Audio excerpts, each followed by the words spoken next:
Have you ever wondered what secrets the ancient world left buried in stone, gold, and silence? Welcome to Unearthed Secrets, the place where history's strangest mysteries are told slowly, so you can listen, wonder, and drift away. Please subscribe to our channel, give this video a like, and tell us in the comments where you're watching from and what time it is there. Now, let's begin. The mask that wept salt. The land of Colombia breathes with silence at night, the mountains holding their shadows as though the very earth remembers what once was buried there. High in the Andes, where mist curls like restless smoke over green ridges, and rivers move with the patience of centuries, there lies a story too heavy for mere stone to carry. The story belongs not to fortresses, nor to temples, but to a mask unlike any other, shaped from the hands of the Quimbaya, whose people lived and worked in the land long before the reach of empires stretched across oceans. The mask rests not on a face, but within time itself. Its features, sculpted from gleaming gold, stare with stillness that both welcomes and unsettles. Yet the legends whisper that this mask did something more than shine. It wept, not with water, not with blood, but with salt. Tears said to glisten like crystal grains along its cheeks, as though the sorrow of countless lives had seeped into its very metal. To touch it, they said, was to feel the sting of grief so ancient it could no longer be measured. Imagine stepping into a chamber where the mask might once have been kept. The walls close in with earth packed tight, the scent of clay dampened by time filling your lungs. You can almost feel the flicker of a flame from a torch guttering on a ledge, its smoke trailing across carvings you cannot fully understand. In that chamber, the mask waits, its empty eyes fixed on you, its salt-born tears catching the glow of firelight.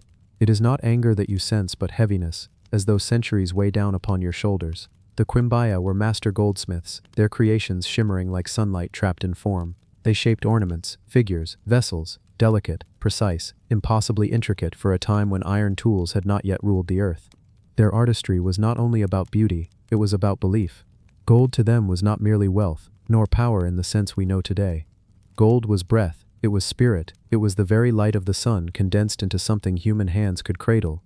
To shape gold was to converse with the divine. So when the mask was made, it was not simply a mask, it was a vessel, it was a passage, it was the bridge between the living and those who had stepped beyond the line of death.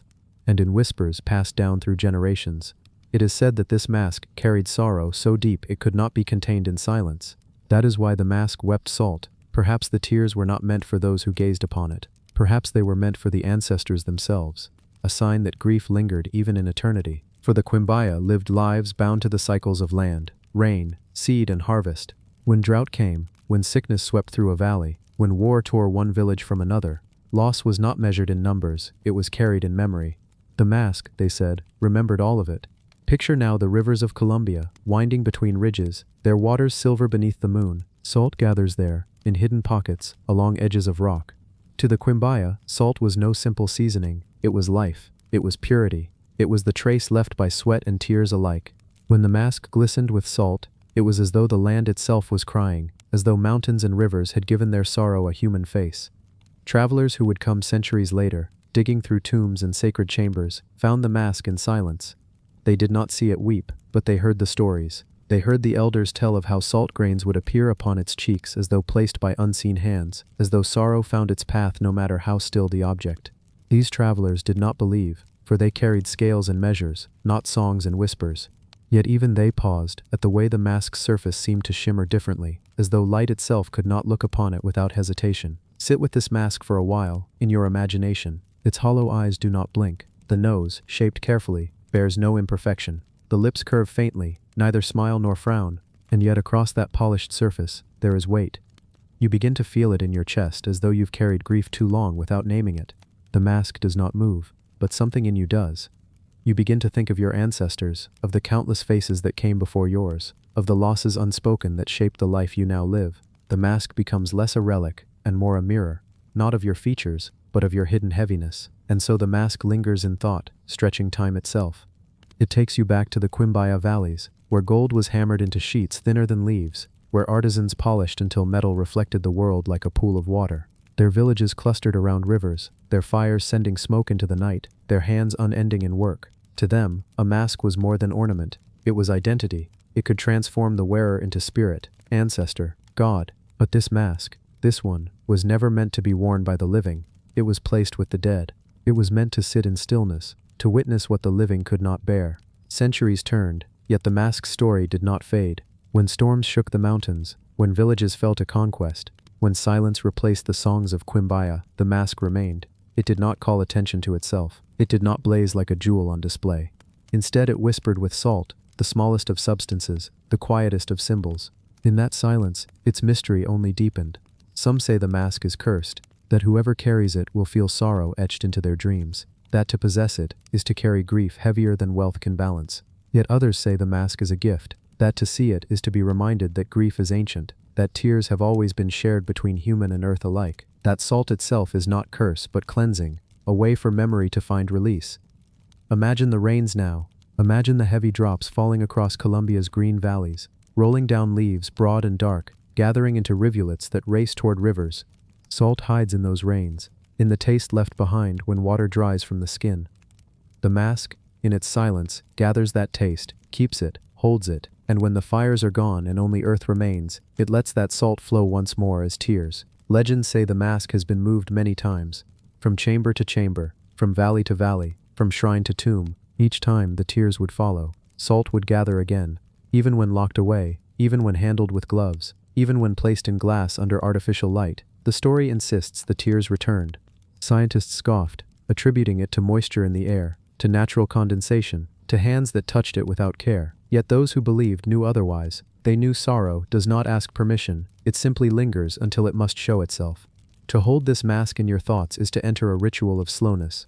The Quimbaya did not rush. Their work in gold was meticulous, each strike of tool upon metal patient as dawn. The mask reflects that same patience.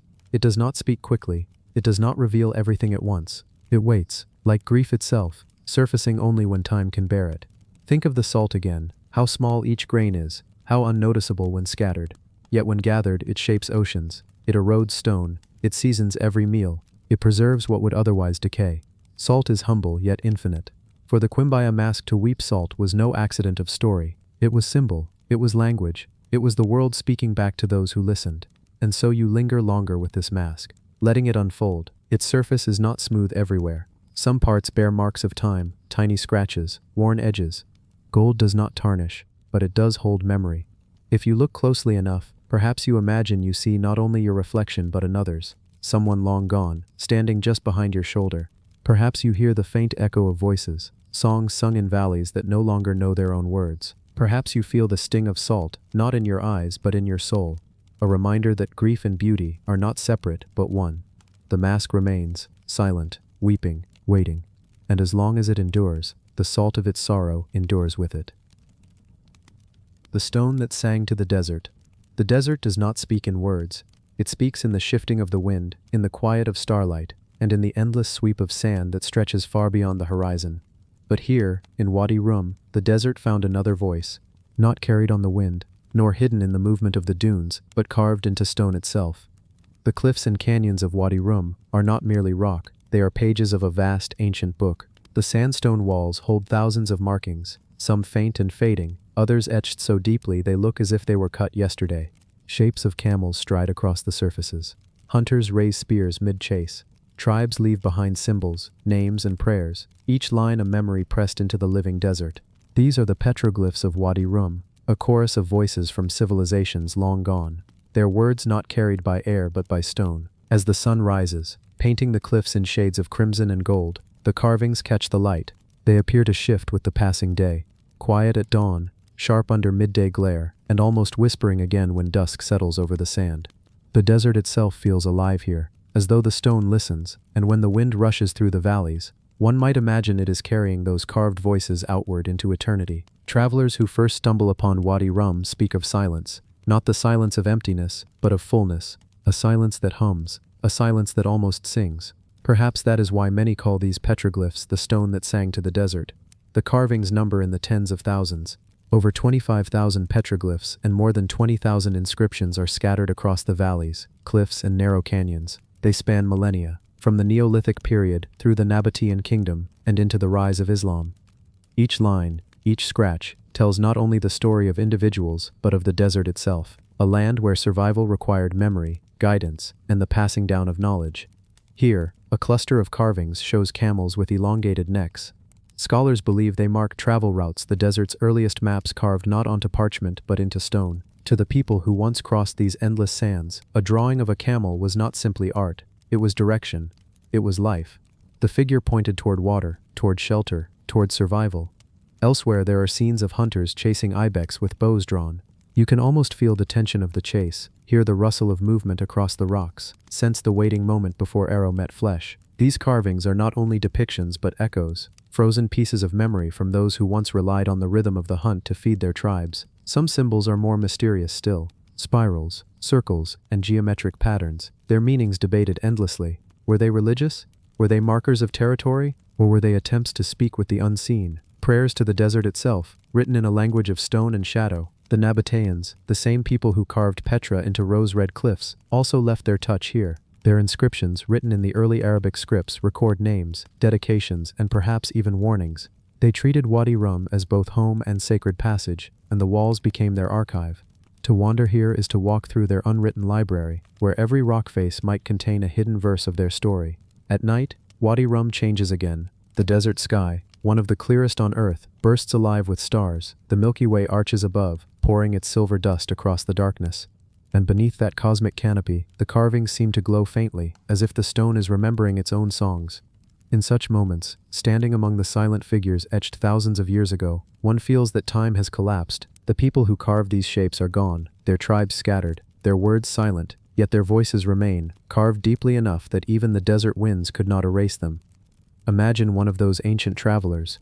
The year is unknown, but the air is dry, and the sun is unforgiving. He stops before a cliff, sharp tool in hand, and begins to carve. Perhaps it is the image of the camel he led across the sands. Perhaps it is the outline of the ibex he hunted at dawn. Or perhaps it is a symbol whose meaning we have long forgotten. A prayer, a fear, or a hope. He presses it into stone, and in doing so secures it against time itself.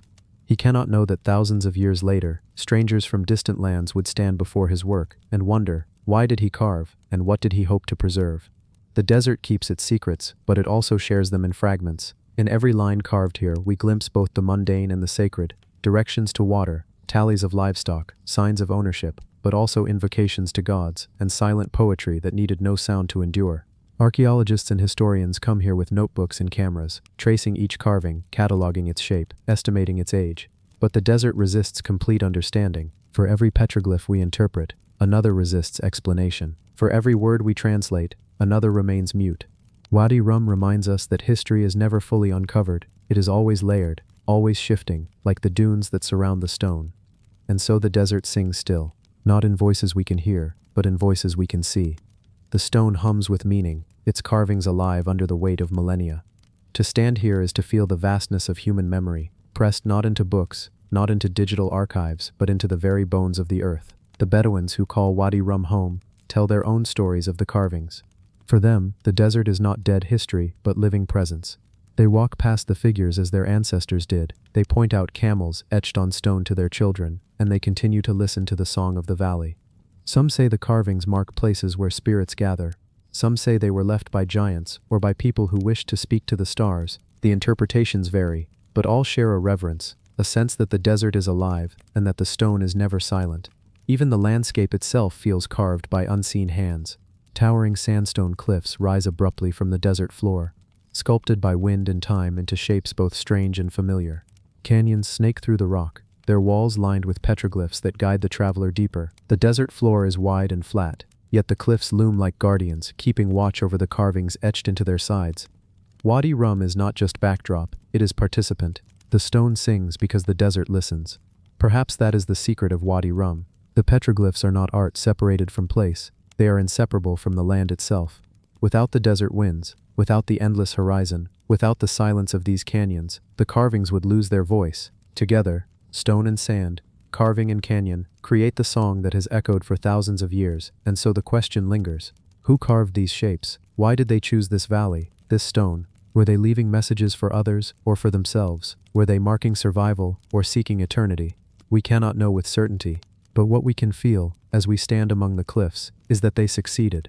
Their marks remain. Their voices, though silent, continue to sing. In Wadi Rum, the desert does not forget. It remembers in stone, it remembers in silence, and in that memory it sings.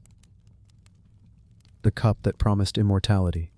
They say it rests behind glass, inside a quiet chapel in Valencia's cathedral. A cup, simple in shape, dark and luminous at once, guarded by centuries of whispers. Some call it the Holy Grail. Some call it only a relic of devotion, yet all who stand before it feel the same sensation, that it carries more than stone and gold, that within its small curved form lies the weight of centuries, of longing, of quests that stretched across kingdoms and deserts and oceans. The Holy Grail. The cup of Christ, passed among the apostles in the shadow of a final supper, stained with the promise of sacrifice, hidden away before dawn, lost to time, yet never gone. From this vessel, they say, immortality flowed, not as endless life, but as the unbroken memory of those who sought it. The cup in Valencia is small, carved of deep agate. The bowl glows reddish-brown when touched by light. A stem and handles of gold, added centuries later, make it a chalice. But the heart of it, the stone cup itself, feels older than empires. It is said to have been carved in the East, perhaps in Antioch, perhaps in Jerusalem, long before Spain ever dreamed of kingdoms, and that is where the story begins. Not in Valencia, not in Aragon, not in the halls of kings or cathedrals, but in a room lit by oil lamps in Jerusalem, nearly 2,000 years ago. Imagine that night, a room thick with silence, as bread was broken, as wine poured red as blood, a cup passed from hand to trembling hand. If the stories are true, this very vessel held that wine. Afterward, it vanished into the smoke of history, carried by followers who feared what would come, hidden, cherished, moved in silence. The centuries bent around it. Roman persecutions, fires in Jerusalem, the scattering of Christians across the world. Yet the cup, so they say, survived. It found its way westward, carried into Rome, passed among popes, concealed beneath altars while emperors raged and marble crumbled. In the 3rd century, when Rome grew dangerous, it was said to have been given into the care of faithful hands and carried across the sea, into Hispania, Spain, a land of mountains and deserts, of hidden caves and stone chapels pressed against the sky. Here the cup was said to have been guarded by hermits and monks, moved from one monastery to another as invaders swept through. Each time the land shook, the Grail vanished deeper into the folds of stone and forest, as though hiding itself until the danger passed. By the Middle Ages, it had surfaced in Aragon, treasured by kings, displayed in moments of devotion, then hidden again in times of war. In 1437, it was placed within the Cathedral of Valencia, where it remains today, resting in its chapel of the Holy Grail. Thousands see it, most unaware of the weight of story it carries. Some pass quickly, some linger, staring into its dark glow, unsure why they cannot look away. Yet beyond this vessel in Valencia lies the greater mystery, the Grail of legend, the Grail of quests, the Grail that knights dreamed of and poets immortalized. For this was no mere cup, it was a vision of perfection, of divine union, of a promise no earthly kingdom could hold. When the stories of King Arthur spread through Europe, the Grail became more than relic, it became destiny. In the romances of Chrétien de Troyes and Wolfram von Eschenbach, knights set out not for land or gold but for the Grail, hidden in a castle beyond reach, guarded by riddles, revealed only to the pure of heart. It was not wine they sought, but revelation, not immortality of flesh, but of spirit, but legend and relic blurred. Pilgrims asked if the Grail was real, if it could be touched, if it might rest in some cathedral, awaiting discovery. In the hills of Britain, in the caves of France, in the valleys of Spain, stories grew, of Joseph of Arimathea carrying the cup to Glastonbury, of Templars, hiding it in their strongholds, of Cathar castles in Languedoc, guarding its silence. Always, the Grail slipped just beyond reach, half seen, half dreamed, and still. In Valencia, a cup remained. Was it the one? Scholars debated, some dismissed it, others studied the agate, traced its eastern origins, found records of its journey into Aragon. Even popes, standing before it, whispered prayers. In 2014, Pope Francis himself held it aloft. The moment felt heavy, as though the centuries had curled inward, and the ancient night of Jerusalem breathed again. But let us step back, into the desert paths where the Grail once was sought. Imagine knights in chainmail, riding into lands they barely understood, their banners catching dust, their eyes fixed on a vision no one could fully describe. The Grail was said to heal, to feed the hungry endlessly, to grant eternal life. Each tale offered something different, yet all pointed toward the same yearning, that mankind might touch the divine, and so the Grail became a mirror. For some, it was a relic of stone. For others, it was a dream of perfection. For still others, it was both, existing as symbol and object, history and myth entwined. In the Crusades, stories placed the Grail in the East, guarded in secret. The Templars were accused of hiding it, of using its power, of guarding knowledge forbidden to kings. When the Templars fell, legends said the Grail vanished with them, into the Pyrenees, into secret vaults, into the hands of wanderers, and in Spain, where kingdoms clashed between cross and crescent, whispers grew louder. The Grail was here, some said, carried into safety through monasteries, guarded in caves of Aragon, resting in small chapels no map marked. To walk through Valencia today is to hear that echo.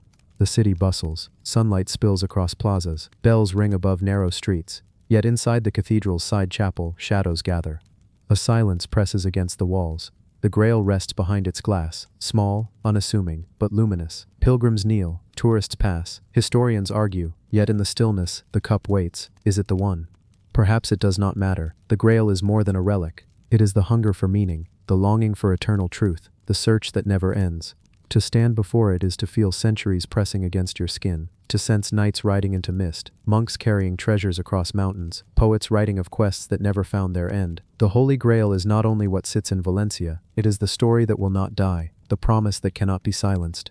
It is the memory of that night in Jerusalem, the breaking of bread, the pouring of wine, the silence before dawn, and so the cup remains, quiet, unbroken, waiting in its chapel. A vessel of stone and gold, of myth and longing. The cup that promised immortality, not the immortality of endless days, but of a story that endures when all else is dust. The crown that chose its ruler. The city rose from the waters like a vision. At dawn, when the mists hung low across the surface of Lake Texcoco, Tenochtitlan appeared not as stone and reed, but as if born from the dreams of gods. Causeways stretched like ribbons from the mainland, carrying merchants, priests, and nobles into the heart of the empire. Canoes glided across the mirrored waters, the sound of paddles as soft as a heartbeat. Along the dikes, farmers tended to floating gardens, plots of earth suspended on reeds, heavy with maize and beans. And in the very center, rising above the shimmering waters and the bustling markets, stood the great temples whose steps reached toward the sky. But it was not the temples, nor the gardens, nor the sound of traders shouting the price of cacao beans that marked the heart of this city. It was an object more elusive, more sacred, a thing not of clay or stone, but of turquoise, gold, and feathers. A crown, but not a mere ornament of rule. It was the headdress known later as the crown of Montezuma, a relic so radiant, so heavy with meaning, that it was said not only to adorn the ruler, but to choose him. It did not rest on the brow of every man who desired power. No hand could place it at will. It required the balance of omens, the consent of priests, and the whisper of gods. Its feathers came from birds that soared in distant lands, quetzals from cloud forests, cotingas and roseate spoonbills from far-flung coasts. Gold sheets hammered until thin as breath lined its base. Turquoise mosaics glittered with the shifting play of light, catching the fire of the sun at every angle. And yet the crown was not merely the work of artisans. To the Aztec mind, it was alive, its plumage the very breath of the heavens. The making of such a crown was itself ritual. It began not with tools, but with journeys. Envoys and merchants of the Pacheca traveled across mountains and jungles, seeking tribute from lands under imperial shadow. Some returned with tribute willingly given, others with goods wrested from conquered towns. From the Maya forests came the long-tailed plumes of quetzals, green so bright they seemed to hold the soul of jade. From Oaxaca came scarlet macaw feathers, burning like captured suns. From the coasts came shells to grind into white dust, mixed with gum to bind the gold leaf. Each offering, each fragment, was not just material, but a fragment of power wrestled from the edges of the empire. When the artisans gathered, they did so under silence. They were not mere craftsmen, but guardians of cosmic order. The feather workers, the Amanteca, worked with obsidian blades so sharp that one careless breath could ruin months of gathering. Feathers were trimmed, layered, sewn to cloth, bound to frames of cane. Gold discs, hammered thin as leaves, were set between plumes to catch light like drops of dawn. Hours stretched into days, days into moons. They worked not for men, but for gods. For when the crown was complete, it would rest in the great temple's chamber, hidden from the eyes of the common, touched only by the priests who guarded it. And then came the day when the empire demanded a new Talatoni, a ruler, a speaker chosen not merely by lineage but by signs. It was said that Montezuma, before he bore the weight of this crown, was not the certain heir. He was a man of priestly training, of noble blood, yes, but others stood before him in rank. Yet omens gathered like storm clouds. Comets burned across the night skies. In the lakes, strange ripples rose unbidden. In the temples, the smoke of copal drifted in shapes that pointed, again and again, toward him. The Council of Lords debated in hushed voices. Who could bear the crown? Who could stand as the living link between Huitzilopochtli, the god of the sun and war, and the trembling earth? It was then that the priests brought forth the headdress, its feathers glinting with impossible light, and one by one the nobles tried to lift it. Some could not bear its weight, though it was lighter than a woven basket. Others trembled, their hands slick with sweat. The feathers seemed to resist them, sliding away, refusing to balance. But when Montezuma took it, the crown sat as though it had always belonged there. The feathers did not bend, the gold did not shake. It was said the wind that rushed down from the volcanoes hushed in that moment, as if the world itself acknowledged the choice. From that day forth, Montezuma was not merely a man, but the vessel of power, chosen by the crown, chosen by the gods. When he walked through the causeways, people cast their eyes to the earth, not out of fear, but reverence, as if looking at him too long might burn away the fragile fabric of mortal sight. In the market of Totenkopf, where merchants from across the land gathered, his emissaries moved like shadows, carrying the aura of his presence. For all knew that in his palace rested the crown, and through it, the balance of the empire. But the crown was not only for ceremony, it was a mirror of the world itself. The Quetzal feathers represented the heavens, long and green like the pathways of celestial serpents. The scarlet macaw plumes were the blood of sacrifice, the eternal offering to keep the sun alive. The gold was the sun's own breath, and the turquoise the waters of life. To wear the crown was to hold the four directions, to bind the cosmos upon one's brow. And so Montezuma, in donning it, did not merely rule, he carried the axis of worlds. In the temples, when sacrifices rose with drums and chants, the crown was present, shimmering above the smoke. The people believed that as long as it sat upon Montezuma's head, the empire would hold, that famine would not consume the Chinampas, that drought would not crack the earth, that enemies would fall before the obsidian-edged blades of the warriors. It was the crown that chose the ruler, but also the crown that bound him in duty, an anchor to forces larger than flesh. Yet even as Montezuma sat upon the throne, omens continued. Fires broke out in the marketplace without cause. The temple of Huitzilopochtli trembled. A woman's voice was heard in the night, crying that doom approached. The crown glittered still, its feathers unyielding, but the man beneath it began to feel its weight in ways unseen. It was said Montezuma dreamed of strangers, pale and bearded, crossing the waters on towers that floated. And when those strangers came, Cortés and his men, armored, carrying thunderous sticks of iron, the crown once again became more than a headdress. It became a question: could it protect, or had its choosing been a final warning? The Spaniards saw its beauty and hungered. To them it was not the living breath of gods but treasure, something to seize, to melt, to ship across the sea. They did not see feathers as sacred, but as fragile ornaments, yet even they, when it was lifted, marveled, for it gleamed with a strange power. Unlike the stiff crowns of Europe, it seemed too delicate to survive a voyage, and yet too alive to be broken. Stories fracture here. Some say the crown was taken by the Spaniards, carried across the ocean, and found its way to Vienna, where in hushed museums it lies behind glass, its feathers still shimmering centuries later. Others claim it was hidden, spirited away by priests before the conquerors could take it, buried in earth or lake, waiting for the day when it might rise again.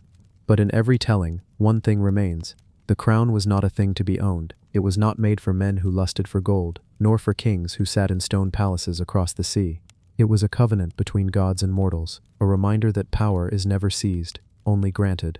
And those who forget this, no matter their armies, no matter their cannons, find themselves undone. Even now, when you stand in the halls of the museum and gaze upon what is said to be Montezuma's crown, you feel it, the hush of feathers, the whisper of turquoise, the shimmer of gold that seems to shift like the sun on water. It is not a relic, it is a presence, and if you listen long enough, in the silence between breaths, you may hear it still choosing, still weighing, still asking, who is worthy to bear its weight? For crowns may be set upon brows, but this one, born of feathers and sky, born of blood and jade, born of worlds seen and unseen, never belonged to man alone. It belonged to the gods, and it chose not rulers, but vessels. And once chosen, there was no turning back. The sword that drank the sun. The air of China's Zhongling countryside, in the year 1965, was thick with the scent of earth and damp silence, as workers dug carefully into soil that had not been touched for 2,000 years. They were not treasure seekers. They were not even searching for legend. They were ordinary people assigned to survey the land before the construction of a reservoir, carrying simple tools and the patience of routine. Their spades struck clay and brick, layer upon layer, until their work revealed the edge of a tomb chamber. It was the sort of find common enough in this land, where the bones of dynasties slept beneath the earth like a second country. Inside that chamber, in the stillness sealed since the Warring States period, a narrow lacquered wooden box lay beside the remnants of silk. It was lifted with caution, opened with curiosity, and what lay inside stunned the workers, the archaeologists, and later the world. A sword, not rusted, not dulled, not broken, but gleaming with an otherworldly sheen, its blade bright as water under sunlight. It seemed to breathe with a light of its own, a survivor of centuries, refusing the decay that time insists upon all things. This was the sword of Goujian, a weapon that legend said had once tasted the blood of kings. A sword that drank not only war, but the very sun itself. The archaeologists who examined it expected a relic coated in corrosion, fragile enough to crumble at the touch of air. Instead, when they lifted it, they felt the weight of perfection. Its blade was still sharp enough to split paper, its surface covered in delicate patterns of black rhombi and blue turquoise inlays. The bronze gleamed with a golden hue, and at its hilt, dark crystals caught the light as though they had trapped stars within their depths. For 2,400 years, it had slept untouched. For 2,400 years, it had resisted time. How could such a thing exist? Bronze, after all, was not immortal. The weapons of the warring states were strong, yes, but they eroded, tarnished, gave themselves back to the earth. Yet this sword lay in the hands of the living as though it had been forged yesterday. Scholars whispered of the swordsmiths of Chu, whose skill was so revered that poets spoke of their works as breathing creatures. Others suggested secrets of metallurgy, long lost. A combination of copper and tin, alloyed with sulfur, preserved in the tightly sealed tomb chamber where humidity never dared creep. Yet even this explanation could not quite account for the sensation of holding it, for the way the blade seemed to glow, as though touched by light no one else could see. Legends say the sword was forged for Goujian, king of Yue, who ruled in the late 6th century BCE. His was an age of betrayal and patience, of vengeance that grew like a seed watered with silence. Goujian was defeated early in his reign, captured by the rival state of Wu, and made to serve as a stable boy in the court of his enemy. For years he endured humiliation, all the while waiting, studying, sharpening not only his will but his blade. When he returned to Yue, he did not strike at once. He strengthened his kingdom, built his army, and when the time was right, he launched his revenge. Wu fell beneath him, and Goujian's name became carved in history as a man who never forgot, who endured, who reclaimed power from defeat. The sword that bears his name was more than a weapon. It was a mirror of his endurance, his unbreakable will. Its perfection symbolized the dream of victory after endless humiliation, the triumph of patience over haste. Some stories say Goujian slept with the sword beside him, as though drawing strength from its presence. Others claim he tasted bile every morning, to remind himself never to grow complacent. The sword, sharp and radiant, was his companion through these long years, drinking both his bitterness and his triumph. And yet, centuries later, it was buried, hidden in silence, far from the sound of battle or the cries of kings. The tomb that held it kept its secret long after Goujian's kingdom itself was dust. Empires rose and fell above it. Dynasties claimed the mandate of heaven and lost it. Armies thundered across the land, but the sword slept untouched. When it woke, it carried not only the memory of its king but the breath of all those centuries, as though time itself had bent around its edge. The patterns on the blade whisper like language, an ancient script of diamond shapes shimmering faintly as the sword moves. Near its hilt, characters were etched. King of Yue made this sword for his personal use. Simple words, yet filled with authority. They mark not only ownership but intimacy, as though the blade were not an object but an extension of the king himself. Archaeologists translated the inscription with awe, for rarely had such a clear voice survived from such an age. In that moment, Goujian's presence seemed to stir again, as if his hand had reached through centuries to sign his name upon the present. The blade resisted corrosion not merely through metallurgy, but, some whispered, through intention. Could it be that ritual protected it, that priests had bound it with incantations? Could it be that its edge was quenched not in water, but in something more sacred, blood, or fire, or perhaps the light of the sun itself? Such questions rise whenever the sword is spoken of, for it does not belong only to science. It belongs to legend, to the stories that say weapons of great kings are alive, breathing, drinking, choosing their masters as much as their masters choose them. To imagine the sword in Goujian's time is to imagine the world of the warring states. Armies of thousands clashed in fields that became rivers of mud and blood. Chariots thundered, bronze armor clinked, banners snapped in the wind. Soldiers carried crossbows, halberds, and spears, their faces set in determination or fear. Among them, a sword like this one would gleam like fire in the sun, its sharpness cutting not only flesh but the spirit of those who saw it raised against them. And yet perhaps the sword was not always wet with blood. Perhaps it spent more time at the king's side in ritual, drawn not for killing but for ceremony. In ancient China, swords were more than weapons. They were symbols of authority, of connection between heaven and earth. The king who held the sword held not just power but legitimacy, as if the very cosmos had gifted him this blade. Its brilliance reflected the brilliance of his rule. Its endurance mirrored the endurance of his spirit. When it was rediscovered, the sword's sharpness was tested.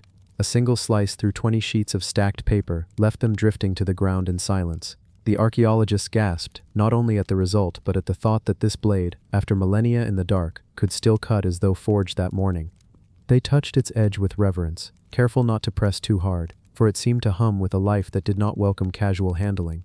To hold it was to feel history condensed into a single line of metal, a river of centuries flowing through the hand. Even now, the sword of Goujian rests in a museum, displayed beneath glass, watched by countless eyes that marvel at its defiance of time. People come from far away to see it, not only because it is beautiful, not only because it is rare, but because it whispers something that all humans long to hear, that some things, against all odds, can endure. In the quiet hum of the museum air, the sword glimmers as though catching the sun, though no sun reaches its case. Children stare with wide eyes, scholars with furrowed brows, travelers with awe. All sense the same thing, that the sword is not asleep even now, but simply waiting. Waiting for what? Perhaps for nothing, for its role is complete. Or perhaps for the right hand, the right king, the right need. Weapons in legend often wait, refusing to dull, refusing to die, until their story is once more required. The sword of Goujian, sharp and radiant, may yet have a chapter unwritten, or perhaps its true chapter is this: its survival, its ability to drink the centuries and still gleam, to remind the living that perfection can be reached, if only for a moment, and that such perfection can echo far beyond its time. In the silence of its glass chamber, one can almost hear it breathing. A soft hum, not sound but sensation, rising from its edge like heat from stone. It is the hum of endurance, of will, of patience sharpened to a point. It is the hum of a king who endured humiliation and rose again, who left his name carved into both legend and steel. And so the sword remains, not rusted, not forgotten, but luminous, as though each morning it drinks the sun, holding it within, and each night it exhales it back into the darkness. The sword of Goujian, the sword that drank the sun, still waits in silence. The tablet that bound the dead. They were not written in ink. They were not spoken aloud where the living could hear. Instead, they were scratched into lead, the coldest of metals, heavy and soft, chosen precisely because it seemed to belong to the underworld. Thin sheets hammered flat, then folded upon themselves, hidden away in graves, wells, and temple corners where no casual hand would disturb them. These were the cursed tablets, small, unassuming objects that bound the dead to the will of the living, linking whispers to shadows, prayers to vengeance, and names to chains no eye could see. The practice spread across the ancient Mediterranean, but in Italy, in the shadow of Rome itself, they thrived. Archaeologists have uncovered them by the hundreds, resting in layers of time where once people walked unaware above them. They are gray and fragile now, etched with faint letters that tremble across their surfaces. Yet when read, the words strike with a sharpness that has not dulled in 2,000 years. They speak of enemies to be silenced, rivals to be broken, lovers to be bent to desire. They speak not to gods of the sky, but to the gods of darkness, to the restless shades beneath the earth. A curse tablet begins with a name. The name was everything. To know a person's name was to grasp the thread of their soul, to pin them in place. A tavern owner might inscribe, "I hand over Marcus, son of Lucius, to the spirits of the dead. May he never profit, may his hands tremble, may his wine sour in the cup." A rejected lover might whisper through the stylus, "I bind Claudia so that she cannot sleep, cannot eat, cannot love another until she comes to me." Each word carved into lead was more than a statement. It was a command, a tether, a chain forged in silence. The tablets were not left in ordinary places. No, their power required proximity to the unseen. They were dropped into wells, where water whispered downward into the deep. They were slipped into graves, placed upon the bones of those already bound to death, asking them to carry the message further. They were nailed into temple walls, or hidden beneath thresholds, places where passing feet would unknowingly press the curse into motion. Sometimes they were twisted, folded, pierced with nails before being concealed, the violence of their shaping echoing the violence of their intent. Imagine the scene in some Roman street. A woman, her heart burning with envy, purchases a thin sheet of lead from a scribe who understands these hidden arts. In the dim light of a back room, she murmurs her words while the stylus carves them into metal. Each scratch seems to carry her anger, her desperation, down into the gray surface. When it is done, she folds the tablet tightly, as though suffocating her rival inside. Under the cover of night, she makes her way to a cemetery, slipping the tablet into a freshly dug grave while the mourners are gone. The earth swallows her offering. The dead now hold her secret. In Pompeii, cursed tablets have been found near the amphitheater. Gladiators, men who fought for survival before roaring crowds, were not safe from these whispered chains. One tablet reads like a wish for destruction. "I hand over to the underworld spirits the gladiator Primus. May he be pierced, may he fall, may he die swiftly in the arena." Another tablet calls upon infernal gods to cripple a charioteer's hands, to make his horses stumble, to rob him of victory. The curse was not simply petty spite. It was practical, an unseen weapon used in contests where money, honor, and survival hung in the balance. Some tablets call upon Hecate, queen of ghosts and crossroads, whose torches lit the paths of spirits. Others address Pluto, the Roman lord of the underworld, or the diamonds, shadowy figures neither divine nor human, wandering between life and death. To them the curse are handed over the victim, naming them as an offering, binding them as property of the dead. I give over Lucius to the spirits. Bind his tongue, bind his body, bind his mind, until he fulfills my will. The words repeat across centuries of tablets, a rhythm of desperation carved again and again into the cold lead. Sometimes, instead of words, the tablets were accompanied by images. Tiny figures, crudely scratched, arms twisted, legs bound, eyes crossed out. In a well near Rome, archaeologists found a tablet showing a human figure pierced with nails, as though suffering the torment that the curse desired. These figures were not decoration, they were magic, given shape, a visual order pressed upon the invisible. To wound the figure was to wound the soul. To bind it was to tie the victim into knots of power. What lingers most about these tablets is not simply the cruelty they reveal, but the intimacy. They are not the proclamations of kings. They are the whispers of ordinary people, bakers, lovers, gamblers, shopkeepers. In their daily lives, powerless before rivals, betrayed by partners, or defeated in games of chance, they turned to the dead for help. The grave became their court, the shade their ally, the curse their secret weapon. And so, beneath the shining temples and bustling forums of Rome, beneath the laughter of banquets and the cries of the arena, there pulsed a hidden world of quiet vengeance, inscribed in lead and buried in silence. The tablets traveled across Italy, from Rome to Sicily, from Etruscan lands to Greek colonies in the south. Each community left behind its own voice in lead. Some are formulaic, written by professional scribes, who offered their services like notaries of the unseen. Others are clumsy, scratched with shaking hands, words misspelled but heavy with feeling. It did not matter whether the grammar was perfect. What mattered was that the name was written, the will inscribed, the offering buried. Time has preserved them in strange ways. In the ashes of Pompeii, in the mud of wells long forgotten, in graves undisturbed for centuries, they lay waiting. When archaeologists lifted them into the light, they often found themselves staring at the raw emotions of ancient strangers. The words cut across time with startling clarity: jealousy, fear, desire, anger. A gambler begging the spirits to ruin his rival's dice. A wife demanding that her husband's mistress waste away. A merchant cursing the competition to bankruptcy. These voices, though 2,000 years old, sound familiar, painfully human. The Romans called them deficiones, meaning fastenings or bindings. To create one was to fasten the victim to fate, to bind them like a prisoner dragged to the underworld. The act was not considered honorable, but neither was it rare. It was part of the fabric of life, the shadow beneath the sunlit order of Roman law. Where justice failed, where the gods of Olympus seemed too distant, the gods of the earth were invoked instead. And so the curse tablets remind us, the ancients were not so different from us. Their temples reached for the sky, their poets sang of virtue, their philosophers debated truth. Yet in the hidden corners, in the lead folded tight and buried deep, they confessed their pettiness, their desperation, their longing to strike back when no other path was left. When we look at them today, we do not only see superstition, we see the raw truth of being human, etched in lines that outlasted their makers. We see the belief that words, once written, could ripple into the unseen, carried by the hands of the dead themselves. We see the hope that silence could answer, that the earth itself could be an accomplice. And in the quiet of museums where they are displayed, under glass and soft light, these small gray tablets still seem to hum faintly, as if the voices inside are not entirely gone.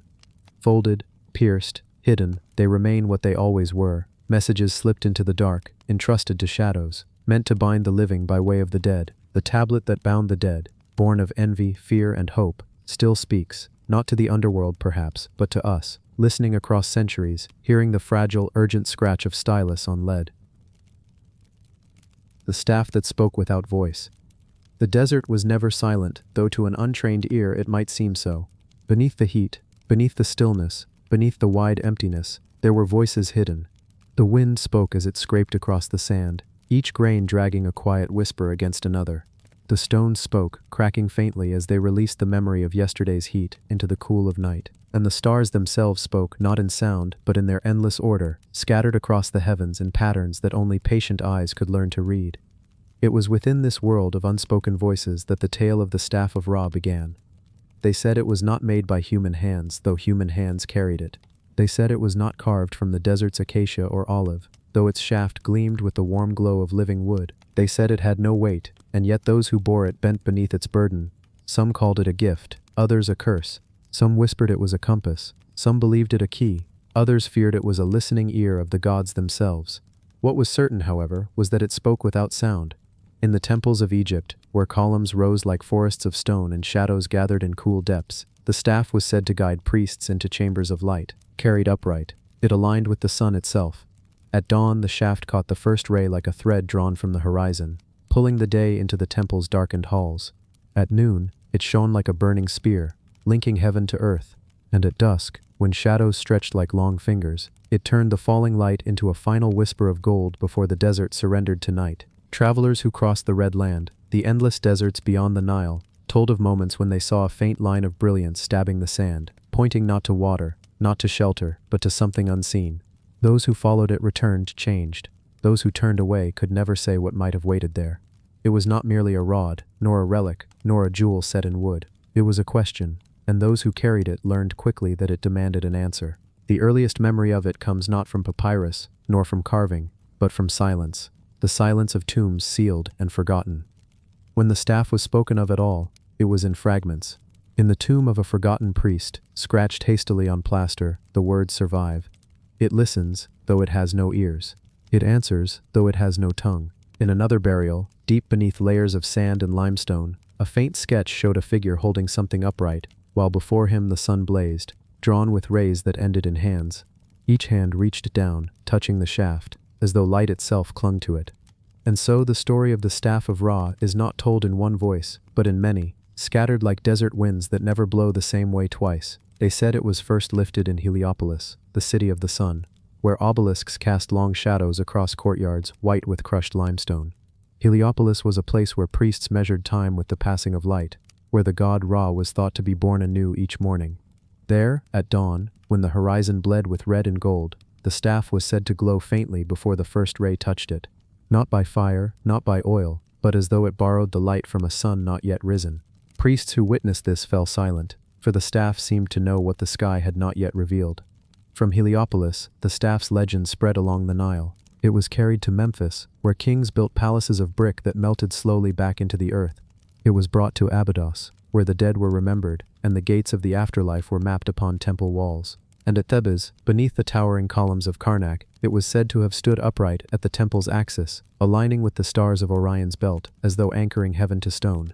Some claimed the staff was a tool, a way to measure shadow, to predict the sun's march, to command the calendar itself. With it, the great festivals of renewal were set, the planting of crops timed, the flooding of the Nile foretold. Others, however, swore it was not for the living but for the dead. When laid across the chest of the departed, it was said to glow faintly, pointing their kak, their spirit, toward the path of the sun's own journey across the sky. But what was it? To some it was wood tipped with a disk of gold, polished so fine it could set fire to dry grass when the noonday sun struck it. To others, it was a rod of stone, smooth as obsidian, dark until light touched it, then blinding. Others described a crystal, cut long and narrow, through which the sun shone like water poured through a vessel. The truth lay hidden. The desert remembers differently. Nomads, wandering far beyond the Nile, told stories of a staff carried by a figure robed in white. He came to oases where no water had ever been, and after he left, palms sprouted, and pools glistened in the moonlight. They swore he never spoke, but those who stood near him heard thoughts in their minds as clear as their own voices. Some said he was no man at all, but a messenger, and the staff was the bridge between his silence and their hearing. In one tale, a traveler lost in the deep desert followed a line of light that shimmered across the dunes, as though the horizon itself had cracked. It led him to a cave where, inside, he found not treasure, not water, but walls covered in stars carved with impossible precision. When he stumbled out, hours later, the staff's glow had faded, but the map remained in his mind forever. In another, a queen carried it into battle, holding it high as the sun rose behind her army. Arrows darkened the sky, spears clashed, but those who saw the staff swore that the sun itself seemed to hesitate, blazing brighter behind her, blinding her enemies. She won that day without lifting a sword. Yet even these tales end in silence. For always, after the staff appears, it vanishes. Never kept, never owned, never bound. It passes like the wind, felt but never held. The priests of Ra never denied its existence, but they never named it either. In their hymns they spoke of the sun's eye, of its rays as hands, of its gift of sight and order. To hold the staff, some believed, was to hold a fragment of that divine order. To others, it was dangerous, for order belongs only to the gods, and mortals who tried to claim it risked being consumed by the very light they sought to command. Perhaps this is why no king was ever buried with it. Though pharaohs carried crooks and flails, symbols of rule, none claimed the staff. It was not a crown to wear, not a jewel to display. It was too alive, too restless, too unwilling to sleep in stone coffins. Even when the Persians came, when Greeks marched, when Rome unfurled its banners, whispers of the staff lingered. A scholar in Alexandria wrote of a rod, said to bend sunlight into fire, used by magi in their rituals. A traveler from Babylon described a shining scepter held aloft by a priest who never opened his mouth, yet spoke to the crowd in unison. Later still, in hidden monasteries, where scribes copied forgotten texts, faint mentions of a staff that bore the sun's touch appear between the lines. Always uncertain, always hinted, never explained. And so, like the desert, the story stretches on, vast, unending, its meaning shifting with each telling. Perhaps the staff was no more than a sundial, its shadow teaching men the order of time. Perhaps it was a polished crystal, focusing light into flame. Perhaps it was never an object at all, but an idea, the belief that silence itself can speak, that light itself can guide without words. But if you walk in the desert at dawn, when the horizon is still dark but the air begins to tremble with gold, you may feel it.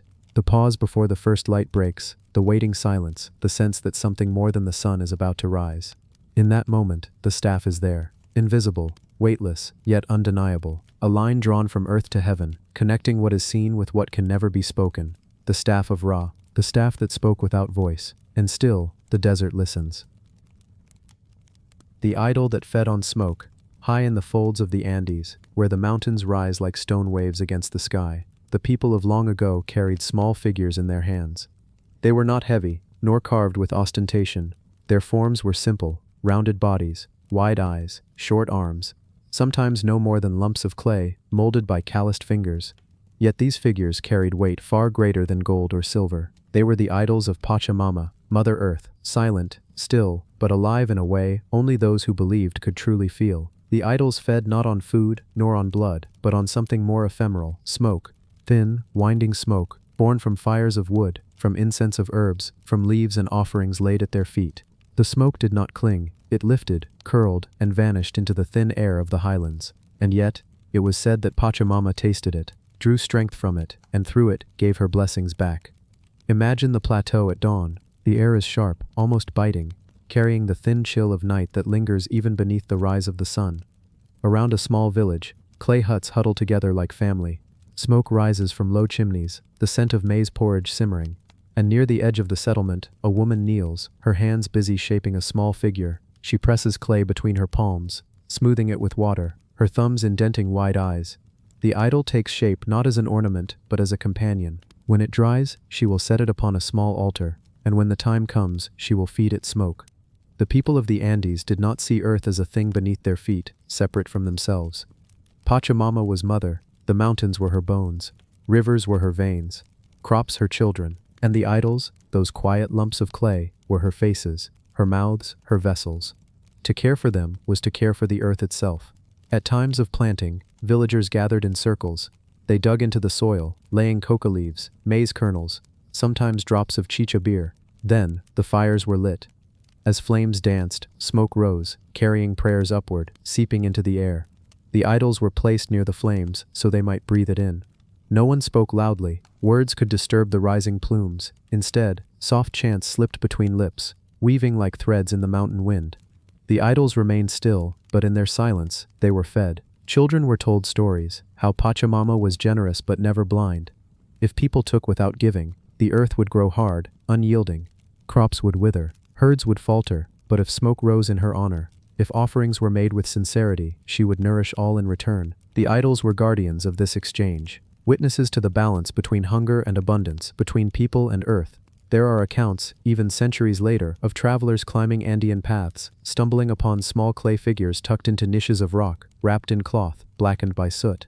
Long after villages had moved, or fallen silent, the idols lingered, some half-buried, some watching from crevices, their eyes wide as though still gazing into fires long extinguished. And always, there clung to them the faint smell of smoke, as though it had seeped into their very clay. Archaeologists who unearthed these figurines in the highland soils of Peru described them as crude, simple, easily overlooked, yet simplicity can be deceptive. Their smallness made them portable, present in daily life, not reserved for temples alone. A farmer could keep one in his home. A shepherd could tuck one into a pouch, carrying Pachamama's watchfulness onto high pastures. Each was unique, hand-molded, personal, and each, once fed by smoke, became more than clay. But smoke, why smoke? To modern eyes, it seems intangible, fleeting, gone as soon as it rises. Yet in that very fleetingness lies its power. Smoke is both matter and spirit, both seen and unseen. It bridges worlds. To the Andean mind, it was a messenger. The idol, solid and grounded, took in smoke, and through it, released prayers, thanks, and hopes into the vastness above. Pachamama did not need food as humans did. She required only acknowledgement, the sweet breath of burning offerings to know she was remembered, honored, loved. Festivals gave greater life to this ritual. On days when entire communities gathered, idols were brought together, placed upon woven cloths, surrounded by baskets of food and jars of drink. Fires were built larger, smoke thickened, curling upward until it blurred the stars. Men played panpipes and drums, their rhythms echoing against the mountains. Women laid coca leaves into the flames, their green turning to ash in seconds. Children ran, laughing, only to be hushed as the smoke thickened, solemnity returning.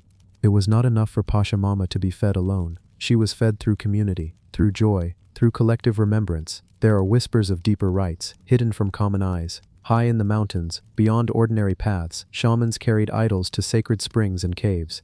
There, in darkness lit only by torches, they burned not just leaves and wood, but llama fat, herbs, sometimes even the hair of the living. The idols placed close to the flames were said to shimmer, their clay seeming to pulse in the shifting light. The shamans inhaled the smoke themselves, coughing, swaying, speaking words no one else could hear. They were not feeding the idols alone. They were letting the idols feed them back with visions, with whispers, with guidance. What is left of those whispers today? Only fragments, figurines unearthed from soil, blackened stones where fires once burned, accounts written by outsiders, trying to capture rituals they did not fully understand. And yet, when one stands upon an Andean ridge, feeling the thin air sting the lungs, watching clouds drift so close they seem within reach, it is not hard to imagine. Smoke curling, idols watching, Pachamama listening. The Spanish came, carrying their own gods, their own rituals, their own smoke of incense. To them, the clay figures were idols in the truest sense, false, dangerous, to be destroyed. Many were smashed, buried, discarded. Yet as often happens, the old ways did not vanish. They bent, blended, survived. The people of the Andes carried their idols quietly, hidden in folds of clothing, tucked beneath Christian altars, their smoke rising in secret. Pachamama still breathed. Even now, centuries later, on festival days in the Andes, fires are lit, coca leaves are burned. Small figurines, sometimes clay, sometimes stone, sometimes no more than symbolic tokens, are placed near the smoke. The rituals continue, wrapped in new names, spoken with new prayers, but the old heartbeat remains. The idols are still fed, and so the story lingers. An idol, small enough to hold in one hand, yet vast enough to carry the weight of the earth. A mother who required no grand temples, no jeweled altars, only smoke, rising gently into her breathless sky, and people, generation after generation, who remembered that to give and receive was the only way to live. The idol fed on smoke, and in doing so, it fed the people too. The bowl that refused to empty. In the ancient lands where mountains kissed the horizon and deserts stretched unbroken beneath the sun, there was once said to be a vessel unlike any other. It was no ordinary drinking bowl, no chalice wrought merely for feasting, nor cup meant for ceremony alone. It was the cup of Jamshid, a bowl that never emptied, no matter how much was drawn from it. Some said it shimmered with wine, the color of garnets. Others that it brimmed with waters of life itself, reflecting not the faces of those who peered within, but the mysteries of the world.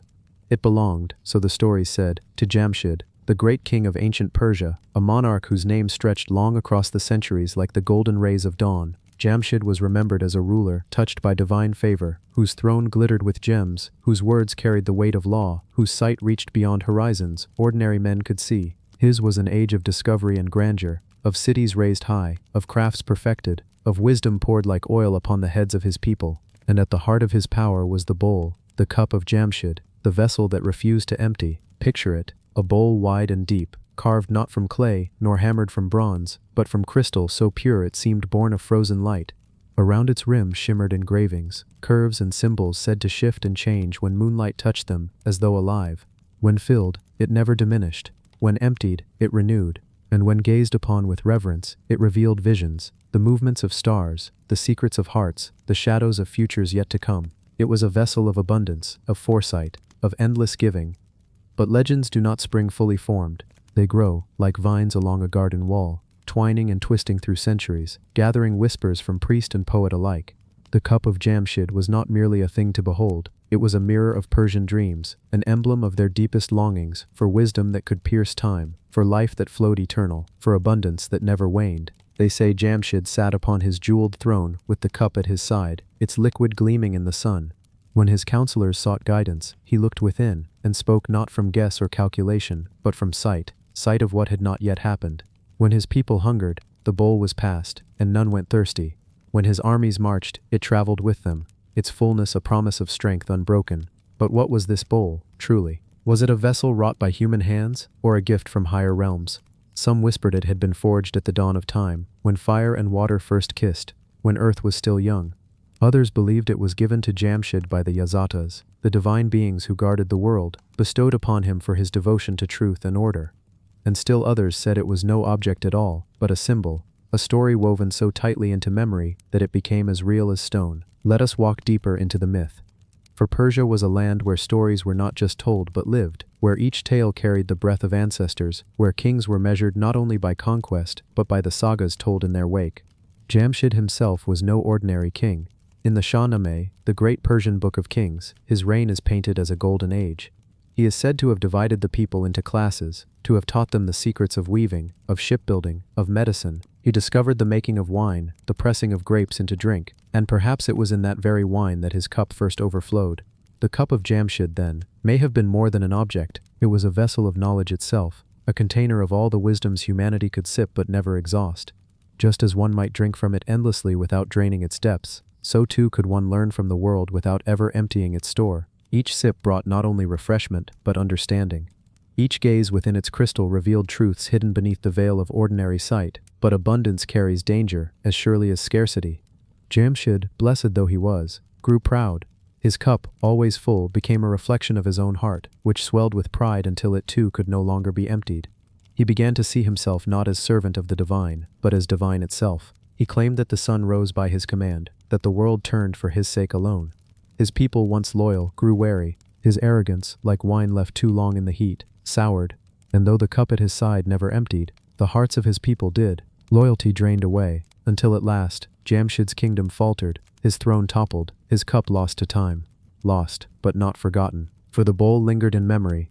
Its story passed from poet to poet, from traveler to traveler, from scholar to mystic. Some said it had been hidden, buried deep in the ruins of Persepolis, waiting for a hand pure enough to claim it once more. Others believed it had been taken by the winds, spirited away into realms unseen, resting in the hands of saints or sages who kept it safe. And still others claimed that it was never lost at all, that it sits, even now unseen but present, in the very turning of the heavens above, in the eternal abundance of the earth beneath. The idea of a cup that never empties was no idle fancy. To the people of Persia, where the desert pressed hard upon life, where water was a treasure more precious than silver, the image of an endless vessel was a dream of survival, of hope. It was the earth itself, generous and sustaining. It was wisdom itself, ever flowing, and it was faith itself, which, when held close, never diminishes but renews with each sip. Imagine now a gathering of mystics in a desert garden. The night is cool, the stars sharp in the sky. A single lamp burns low. Upon the carpet lies a crystal bowl, filled with water so clear it seems invisible. They sit in silence, gazing. One by one they look within, and though the water does not stir, each claims to see something different. One sees the face of a long-lost love, another sees the rise of armies, another sees the fall of kings. The bowl does not speak, yet each heart finds its own reflection. Perhaps this too was the secret of Jamshid's cup, not that it revealed the future, but that it revealed the soul. The Sufis, centuries later, spoke of such a vessel in metaphor. To them, the true cup was the heart, which when emptied of pride could be filled endlessly with divine presence. The cup of Jamshid, they said, was not of crystal but of purity. Whoever cleansed himself of ego would find within his chest a bowl that never ran dry. Each breath would be wine, each thought a vision, each heartbeat a prophecy. Thus the myth lived on, transfigured, reimagined, but always alive. And still, travelers wander Persia's ruins, the broken palaces of Persepolis, the crumbling columns that once bore the weight of kings.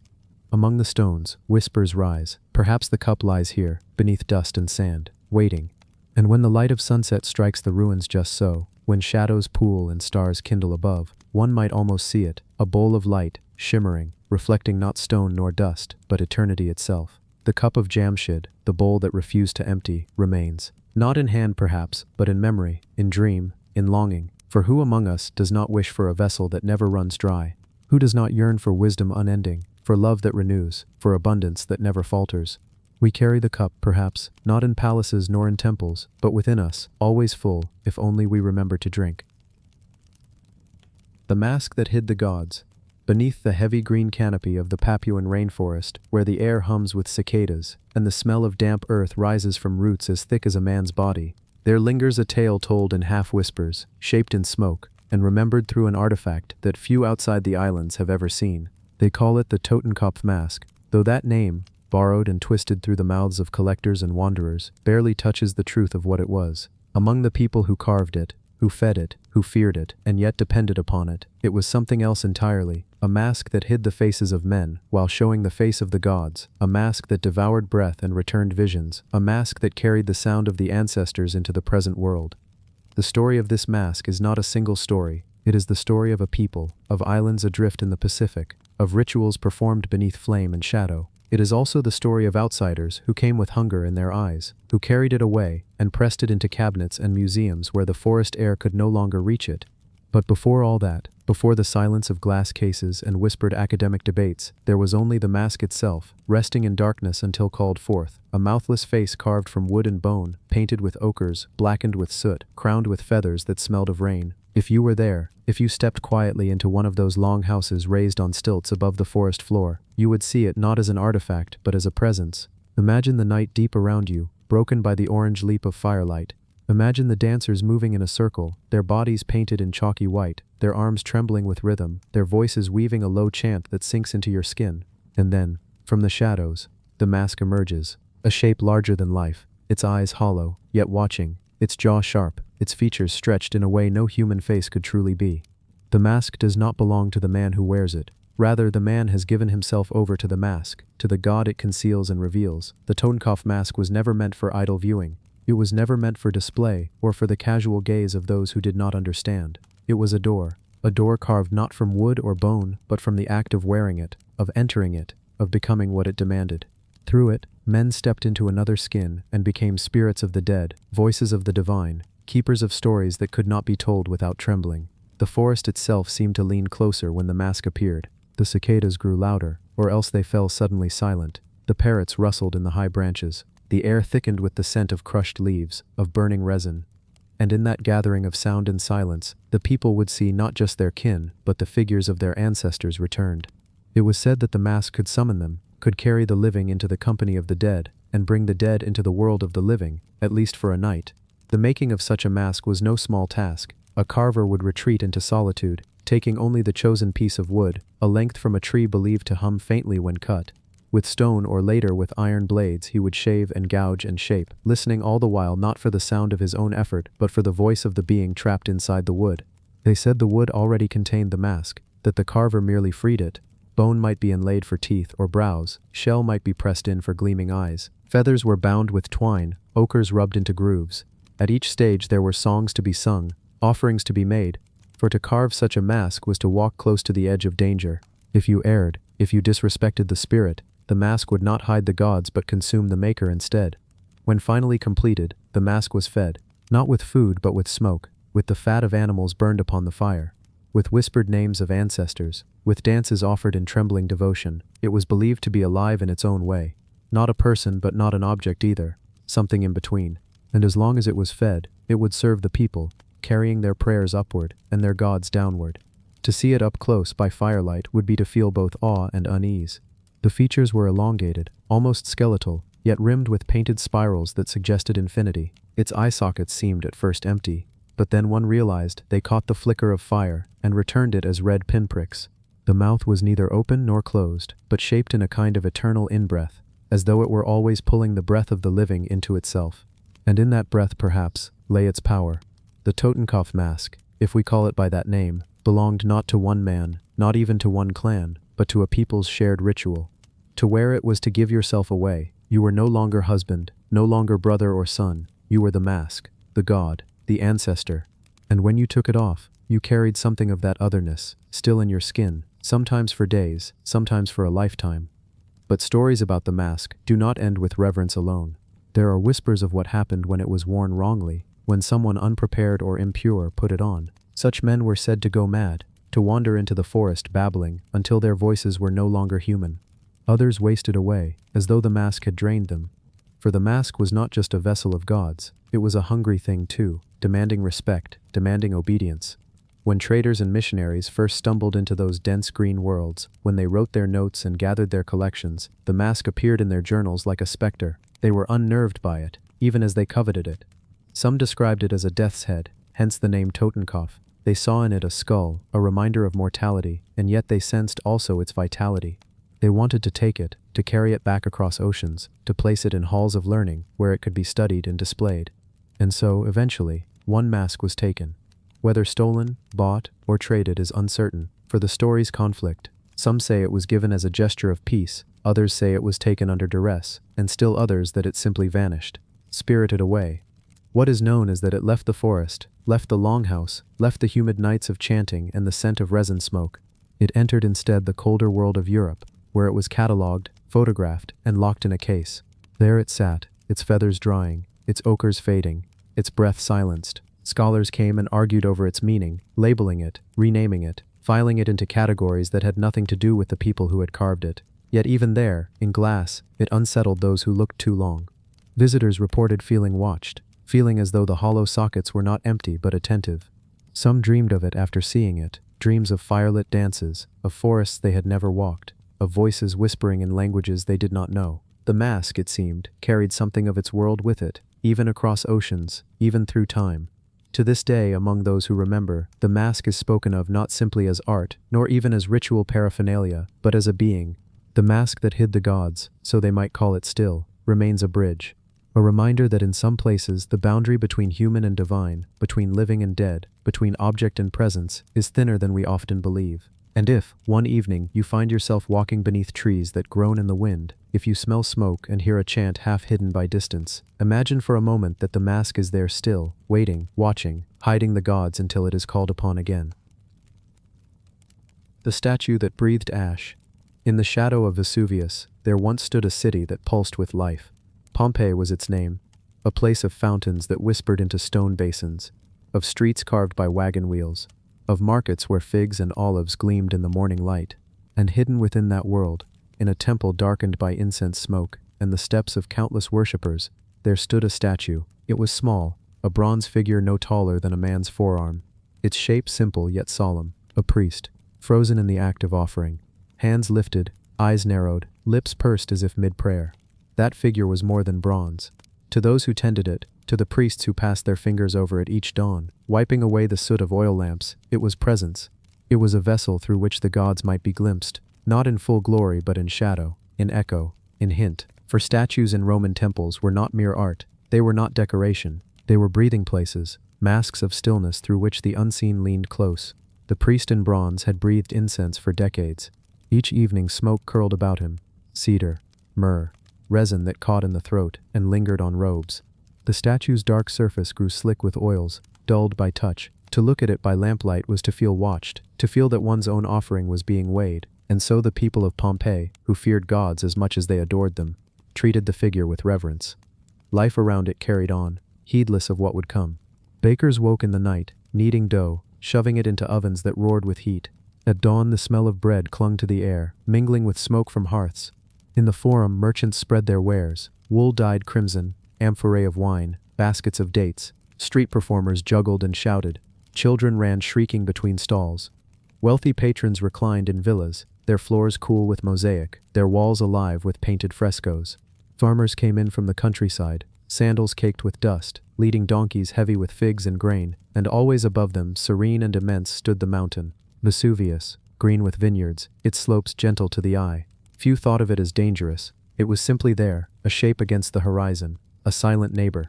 The priests of the city, men in white linen, read omens from the flight of birds, from the entrails of sacrificed animals, from the smoke of offerings. They muttered prayers in Latin and Oscan. lifting hands skyward. To them, every flicker of flame meant something. Every cloud was a sentence written by the gods. They believed they could see, in signs, the outlines of what was to come, but what loomed above them was too vast to be deciphered. The little bronze priest mirrored them, a miniature of their role, a reminder of their task, to stand between the people and the divine, to gesture, to offer, to interpret. It had been carried through years of festivals and funerals, years of births and marriages, years of quiet days when incense was the only sound in the shrine. Its stillness was part of Pompeii itself, unnoticed by most, yet essential to the rhythm of life. Then came the day when that rhythm broke. It began, as some remembered later, with a trembling. The ground shivered beneath sandals, a cup toppled from a table, water rippled in basins. Such things had happened before. The earth in that land sometimes growled, then stilled. But this time the mountain did not quiet. Smoke rose, at first a thin line, then a dark plume. People paused in the streets, staring. The air smelled sharp, acrid, like burning stone. Ash began to drift down, pale gray specks that settled on hair and shoulders. Some laughed nervously, brushing it away. Children caught it on their tongues, thinking it snow. But the ash thickened. It fell faster, clumping, stinging eyes. Pebbles began to rain down, pumice-light but relentless. Roof tiles cracked beneath the weight. Shouts filled the streets. Priests hurried to temples, incense bowls overturned. Oil lamps flickered in the sudden darkness that spread though the sun still shone somewhere above the cloud. The little bronze statue watched. Its niche grew dim as ash clogged the doorway. Smoke filled the chamber, hot and choking. Perhaps someone tried, in those last moments, to whisper a prayer before it, to plead for mercy. Perhaps hands touched its bronze shoulders, one last time, oily and trembling. Then the worshipper fled, or fell, and the priest of bronze was left alone. The sky turned black. Fire rolled from the mountain, a roar like the collapse of heaven. Ash poured into the city, drifting into courtyards, seeping beneath doors, piling knee-deep, waist-deep, over rooftops. Statues toppled, fountains clogged, walls cracked. Bodies fell where they ran, curled in cellars, huddled beneath stairs. Heat pressed in like a hand, searing, suffocating. And in the temple niche, the little bronze priest was buried. Inch by inch, its face disappeared beneath ash. Its outstretched hands vanished, its robe, its feet. Soon there was no statue, no shrine, no room, no air, only silence. Centuries passed in that silence. Empires rose and fell, roads stretched across continents. Kings died, religions shifted, cities were born anew. And all the while, beneath layers of hardened ash and stone, Pompeii lay dreaming. The little priest remained, waiting. In the dark it remembered the sound of chants, the smell of resin, the faces of those who had knelt before it. Memory clung to it, as ash clung to its bronze skin. When at last men with shovels and picks returned, the city stirred. Rooflines emerged, frescoes bright with impossible color, bodies cast in their final poses. Streets were uncovered, fountains made to flow again. And in one chamber, archaeologists brushed away ash to find a statuette. Small, dark, yet perfect. A priest forever offering, his gesture unchanged, his lips still pursed as if breathing. They lifted it carefully, noting its weight, its craftsmanship. They called it votive, a ritual object. But some who held it swore it was warm. Some dreamed of ash afterward, dreamed of choking skies, dreamed of heat pressing down on their lungs. The statue seemed to carry something of that day, as though it had inhaled the eruption itself and never exhaled. Placed in glass, it still unsettled. Visitors leaned close, expecting only bronze, and yet felt as though a breath moved faintly against their cheek. Scholars debated its origin, its symbolism. None could explain the unease. It was as if the priest, trapped in metal, still prayed for a city buried long ago, still pleaded with gods who had answered only with fire. To this day it waits, not alive, not dead, but something between. The statue that breathed ash remains a witness, a fragment of Pompeii's last breath, a reminder that stone and bronze can remember, that silence can hold voices, that ash is not an end but a vessel. And if you stand before it long enough, if you let your gaze soften, you might hear it too, the low murmur of prayers beneath a collapsing sky, the shuffle of sandals in panic, the hiss of fire. You might feel heat on your skin, smell smoke on the air. For the little priest has not stopped offering. It lifts its hand still, a gesture caught forever, a breath drawn in, never released. The necklace that broke the sky. The tale of the amber necklace begins not in Greece, but in the silence of a forest far to the north, where trees older than memory bled their golden tears into the soil. Resin seeped slowly from broken bark, thick and sticky, catching needles, catching dust, and sometimes catching life itself. A fly, humming with a careless joy, landed on the wrong branch and found its wings trapped. The resin closed around it, drop by drop until its song ceased, until centuries pressed above it, until time itself hardened the golden sap into amber. What had been fleeting became eternal. Thousands of years later, the bead of amber was held in a human hand, shaped by a craftsman, polished until it glowed with an inner sun. And through trade, through peril, through journeys that stitched the known world together, that bead traveled south, far from its birthplace, into the stony land of Mycenae. There it was joined with other beads, each carrying its own secret of time, until they became a necklace. A necklace unlike any other, one that seemed to hold the sky in its glow. The necklace that broke the sky. The Mycenaeans had a word for power that could not be fully grasped. Kratos, a strength beyond mortal flesh. To wear amber was to wear such power, to take into oneself something not of this land. They knew amber did not come from Greek trees, nor from the seas around them. Its foreignness made it sacred, a gift from faraway spirits, or from the gods themselves. When it was fastened around the neck, it was not merely decoration, it was protection, it was ritual, it was danger. Picture Mycenae at its height. High stone walls crowned with the lion gate. Massive blocks fitted so tightly together that later generations thought giants had raised them. Within, courtyards alive with torches and song. Warriors polished their bronze, women wove patterns into cloth, and priests whispered chants into the night air. In that world, the amber necklace would glimmer as though it contained trapped flame. The beads caught every flicker of light and multiplied it. It was said that to look upon the necklace was to see the sky fractured, as though dawn itself had broken into pieces and come to rest against human skin. Amber is a strange stone if stone it can be called. Warm to the touch, light in the hand, it behaves differently from any gem. Rubbed it gathers static, drawing straw or hair to it with invisible force. To an ancient observer, this was not mere science, this was magic, evidence of life within the gem, proof that it still carried the breath of the gods. And in amber, there were often things seen and unseen, insects with wings folded forever, tiny bodies preserved as if in honey, flowers whose petals had never decayed. These were spirits trapped in golden prisons. For those who believed, the necklace did not only shine, it contained life. It contained the power to preserve, to command, to hold the passage of time itself. Stories grew around it, as stories do around all objects that defy explanation. One told that the necklace had been born when the sky cracked open, lightning shattering into beads that fell into human hands. Another whispered that it was the tears of a goddess, fallen when her children defied her, hardened into stone so mortals would forever remember the sorrow of the heavens. Some believed the beads carried voices. Press them to your ear in silence, and you might hear the sea, or the whisper of wings, or the faint echo of storms yet to come. But the most enduring tale was darker. It said that the necklace held balance between earth and sky. As long as it was whole, the world would remain ordered, seasons would turn, rain would fall, the sun would rise.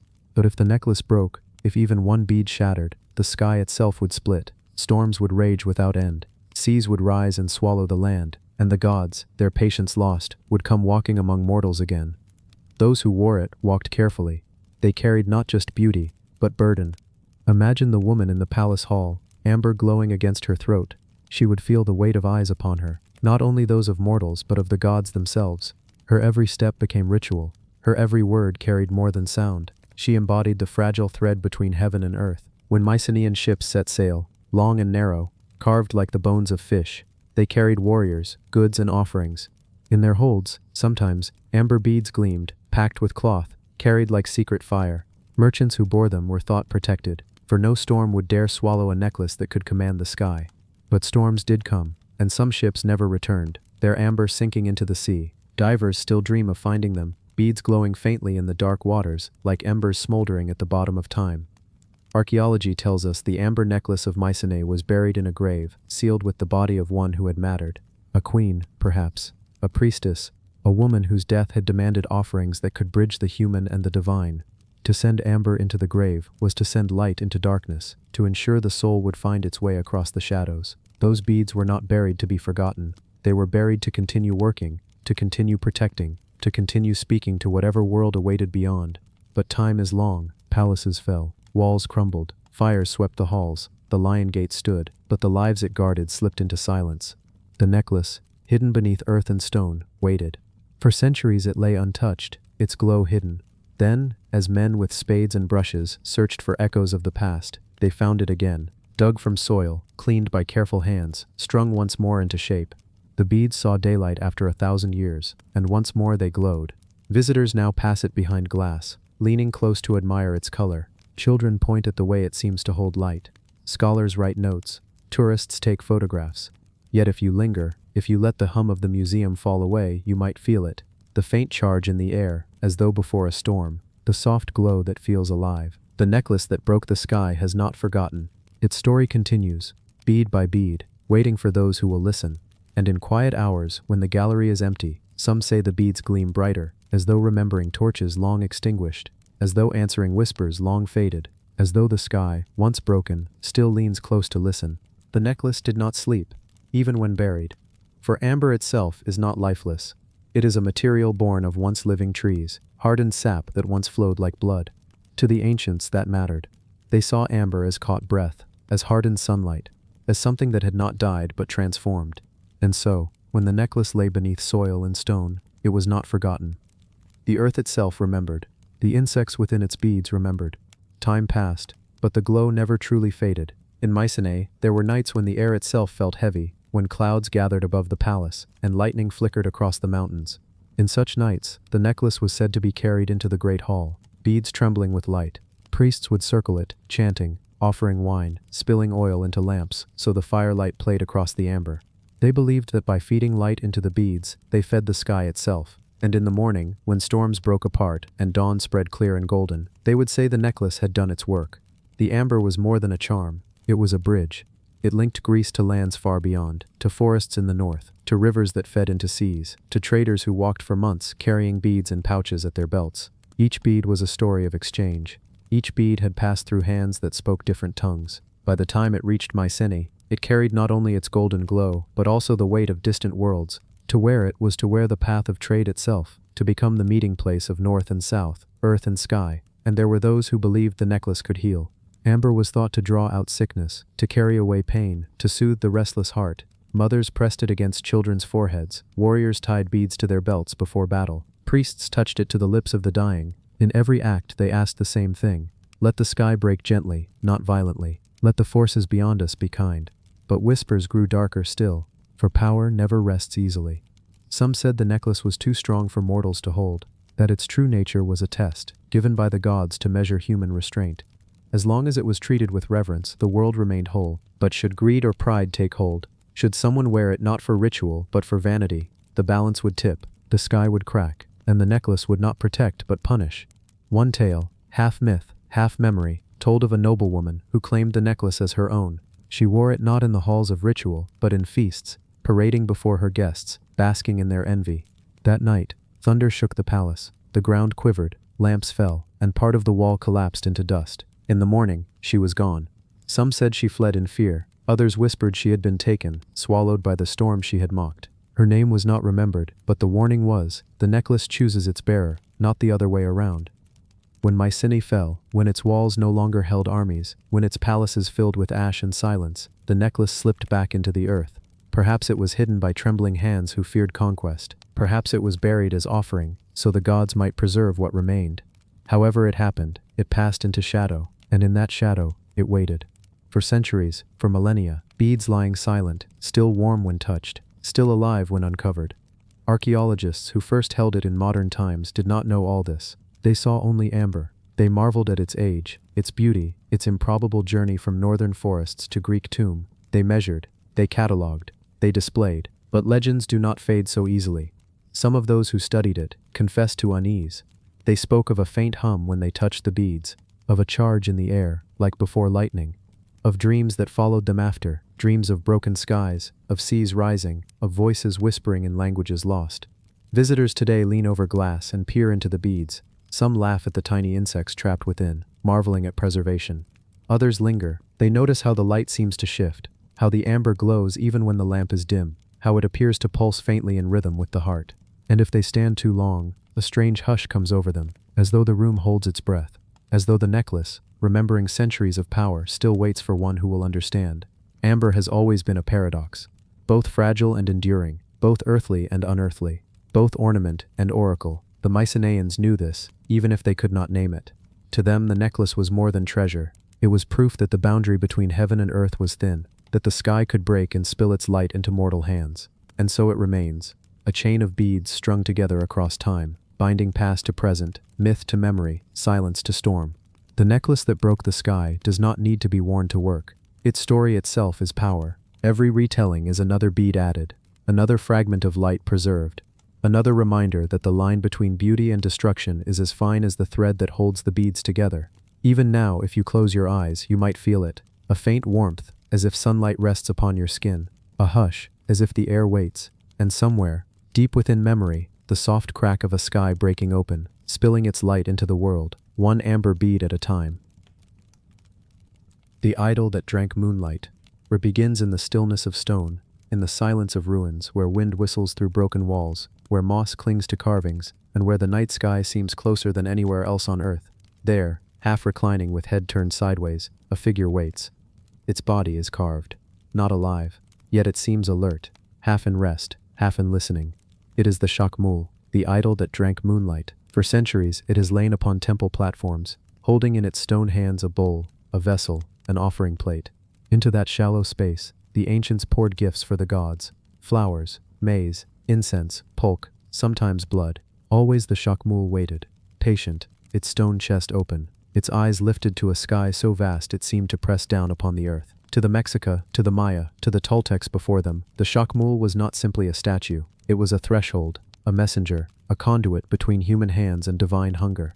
Offerings placed upon its chest were not offerings to the stone, they were offerings through the stone, carried upward into unseen realms. And when the moon was full, casting silver light across the temple steps, people swore they saw the bowls of the Chacmool gleam brighter than mere reflection. They whispered that the idol drank moonlight, that it absorbed something of the heavens, feeding on light itself before passing gifts into the hands of the gods. The Chacmool is a curious figure. It lies back, propped on its elbows, head turned sharply to the side, gaze fixed not forward but off, as though watching something beyond what humans can see. Its knees are drawn up, its feet rest flat, and across its stomach sits the bowl. No statue in Mesoamerica looks quite the same. Warriors, gods, jaguars, all were carved with clarity, but the Chacmool belongs to another category, half human, half something else, as though caught between action and stillness, between vigilance and repose. It is both a body and a table, both an image and a vessel. Imagine the night at Tenochtitlan. The great temple rises like a mountain of stone, stairways climbing steep into the sky, torches burn, their smoke curling into the stars. At the top, priests stand beside the Chacmool. They pour offerings into its bowl. The crowd below watches, hushed, their eyes lifted. Then the moon, pale and round, stares down upon it all. The idol glows faintly. Its stone seems to soften, to breathe. In that moment, the people believe. The Chacmool is alive. It drinks the light of the moon. It drinks the offerings. It drinks the prayers whispered from thousands of throats. But the Chacmool is not a single statue. They were many, scattered across temples from Tula to Chichen Itza, from the highlands of central Mexico to the jungles of Yucatan. Each is similar, yet different. Some hold bowls, others discs. Some wear headdresses, some are bare. To see them all is to see variations of a mystery repeated, a ritual form whose exact meaning remains half hidden. Archaeologists debate, were they guardians of the temple? Were they messengers to the gods of rain, of war, of the underworld? Or were they themselves gods, reclining yet eternal, demanding offerings not as intermediaries but as ends in themselves? Legends say they drank more than moonlight. Some stories whisper that when the bowls were filled with pulque, the fermented drink of the magoe, the Chacmools drank it down invisibly, their stone lips never moving, yet the liquid fading faster than evaporation. Others say that on nights of sacrifice, when human blood was poured into the bowls, the stone darkened, as though thirst quenched, as though hunger answered. Priests would touch the rims of the bowls, find them warm, and know the Chacmool had drunk. The posture itself is haunting, reclining yet tense, as though frozen in the act of rising, the turned head, the watchful gaze, the chest exposed. Scholars call it liminal, an in-between state. To the ancients, perhaps it was the posture of one lying at the threshold of life and death, waiting to carry messages across that line. The Chacmool was neither alive nor dead, it was both, and in its bowl lay the bridge between. When moonlight touched it, stories say the idol fed, not on the light itself, but on what the light carried. For in Mesoamerica, the moon was more than a glowing rock. It was a force, a goddess, a cycle of fertility and destruction. The moon grew and shrank, was reborn again and again. And in its endless dying and returning, it mirrored the fates of mortals. To drink moonlight was to drink renewal, to drink immortality. Offerings placed in the bowl became infused with this power, transmuted, made sacred. Chacmool stood not only on temple tops but sometimes within chambers, near altars, near doorways where the sacred and the mundane met. To pass them was to pass a guardian. To touch them was to touch a conduit. Some people left personal offerings, small tokens of maize or flowers, asking for health, for rain, for children. Others approached with fear, whispering prayers they dared not voice aloud. The idol did not answer, but its silence was answer enough. When the Spaniards arrived, they did not understand. They saw idols, grotesque, strange, alien. They smashed many. They toppled temples, broke bowls, silenced rituals. Yet some Chacmool survived, buried under rubble, hidden in jungle, preserved in the earth. When unearthed centuries later, they stared again at the sky, their bowls still empty, still waiting. And those who found them sometimes felt a shiver, as though the statues remembered everything. One Chacmool lies in Chichen Itza, atop the Temple of the Warriors. There, among rows of carved stone soldiers, it reclines, bowl upon its belly, gaze turned sideways. Tourists climb, sweating in the Yucatan sun, and pause before it. Some pose for pictures. Some laugh nervously. Yet when the sun dips low and shadows stretch, the Chacmool seems different. Its eyes catch the last light. Its bowl seems deeper. And as night falls, when the moon rises, it glows faintly again, as though feeding on what humans cannot taste. What did the ancients believe it did with all it drank? Some said it carried offerings upward, transforming them into invisible sustenance for the gods. Others believed it consumed them itself, not as stone but as spirit, alive in a way beyond human comprehension. Perhaps both are true. Perhaps in feeding the idol, people fed gods through it, and fed the idol itself, which in turn maintained the balance between worlds. To walk among ruins where Chacmools still lie is to feel watched. They do not stand like warriors, do not tower like kings, do not leer like monsters. They recline, quiet, still. Yet their sideways gaze follows. They are not asleep, they are waiting. Moonlight pours upon them still. Night after night, the sky spills silver across stone, and the bowls glow faintly. They drink, endlessly, patiently, whether humans bring offerings or not. They drink the light itself, the endless cycle of dying and rebirth, the endless rhythm of the heavens. The idol that drank moonlight remains, as it always has, a threshold, a vessel, a mystery carved in stone. Its bowl is never truly empty, its silence is never without voice, and its gaze, turned forever sideways, waits not for answers, but for questions humans have forgotten how to ask. The tablet that burned in silence. The air on Crete, in the summer months, holds a particular weight. It is a warmth softened by the sea that stretches endlessly in every direction. But it is also a heat that has pressed itself into stone, into the very walls of ruins left standing long after their people have gone. Among these ruins, beneath layers of ash, earth and time, lie small tablets, fragile and fire-hardened, their surfaces etched with lines and curves that seem almost familiar yet forever out of reach. These are the tablets of Linear A, the writing of a people whose voice has burned, whose stories linger but never speak. To approach the tale of these tablets is to walk into silence, into a room where words exist but cannot be heard, where ink has been replaced by fire, and where the act of writing, once so ordinary, has become an enigma stretching across millennia. They sit quietly in museum glass cases, or in storerooms where few eyes ever rest upon them, each one bearing an inscription in a language we cannot read. The world can only guess what these people once tried to say, for their sentences ended in flames, and only silence remains. It begins in Konos, perhaps, or in Phaistos, or in some now-forgotten village along the Cretan coast, where olive groves bent in the wind and fishermen pulled in their nets by the dim light of dawn. The tablets were never meant to be sacred. They were meant to be useful. They were records, accounts of grain and oil, lists of offerings to gods whose names we may never know. Perhaps songs, prayers, instructions. In their time they were tools of administration, as ordinary as a tally scratched in chalk. And yet the survival of the ordinary is often the most extraordinary. Fire, when it swept through storerooms and palaces, might have been destruction to all else, but to clay it was transformation. Unbaked tablets, once soft enough to crumble, were hardened in the very blazes that ended Minoan halls. Rooms filled with grain, with oil, with cloth, with the hum of daily life were silenced, but their records remained. They were burned into permanence, seared into endurance by catastrophe. What once was a record of a single season's trade became, by accident, a relic for eternity. The lines of Linear A stretch like rivers across the clay. Some curve gently, others cut sharp turns. Symbols unlike the alphabets we know today, yet bearing the unmistakable intent of language. They are not art for art's sake, they are communication, purposeful and structured. To look at them is to sense grammar, rhythm, thought, and yet they remain mute. Scholars trace them with fingers, copy them into books, feed them into machines, compare them to every known tongue, but the tablets refused to yield. They burned in silence, and in silence they remain. But to imagine their silence is not to imagine their emptiness. Around each tablet once bustled a world vibrant with color, texture, and sound. The palaces of Crete were painted in bright pigments, with dolphins leaping on walls, lilies blossoming in frescoes, and dancers circling in long-forgotten processions. The sea brought ships from distant lands, Egypt, Anatolia, perhaps even beyond. Lapis lazuli, ivory, and gold passed through their harbors. In storerooms, jars taller than a man were lined in neat rows, filled with oil that gleamed in flickering lamplight. And somewhere, in a chamber filled with shelves, scribes pressed styluses into clay, line after line, as the air outside filled with cicada song. Who were these scribes?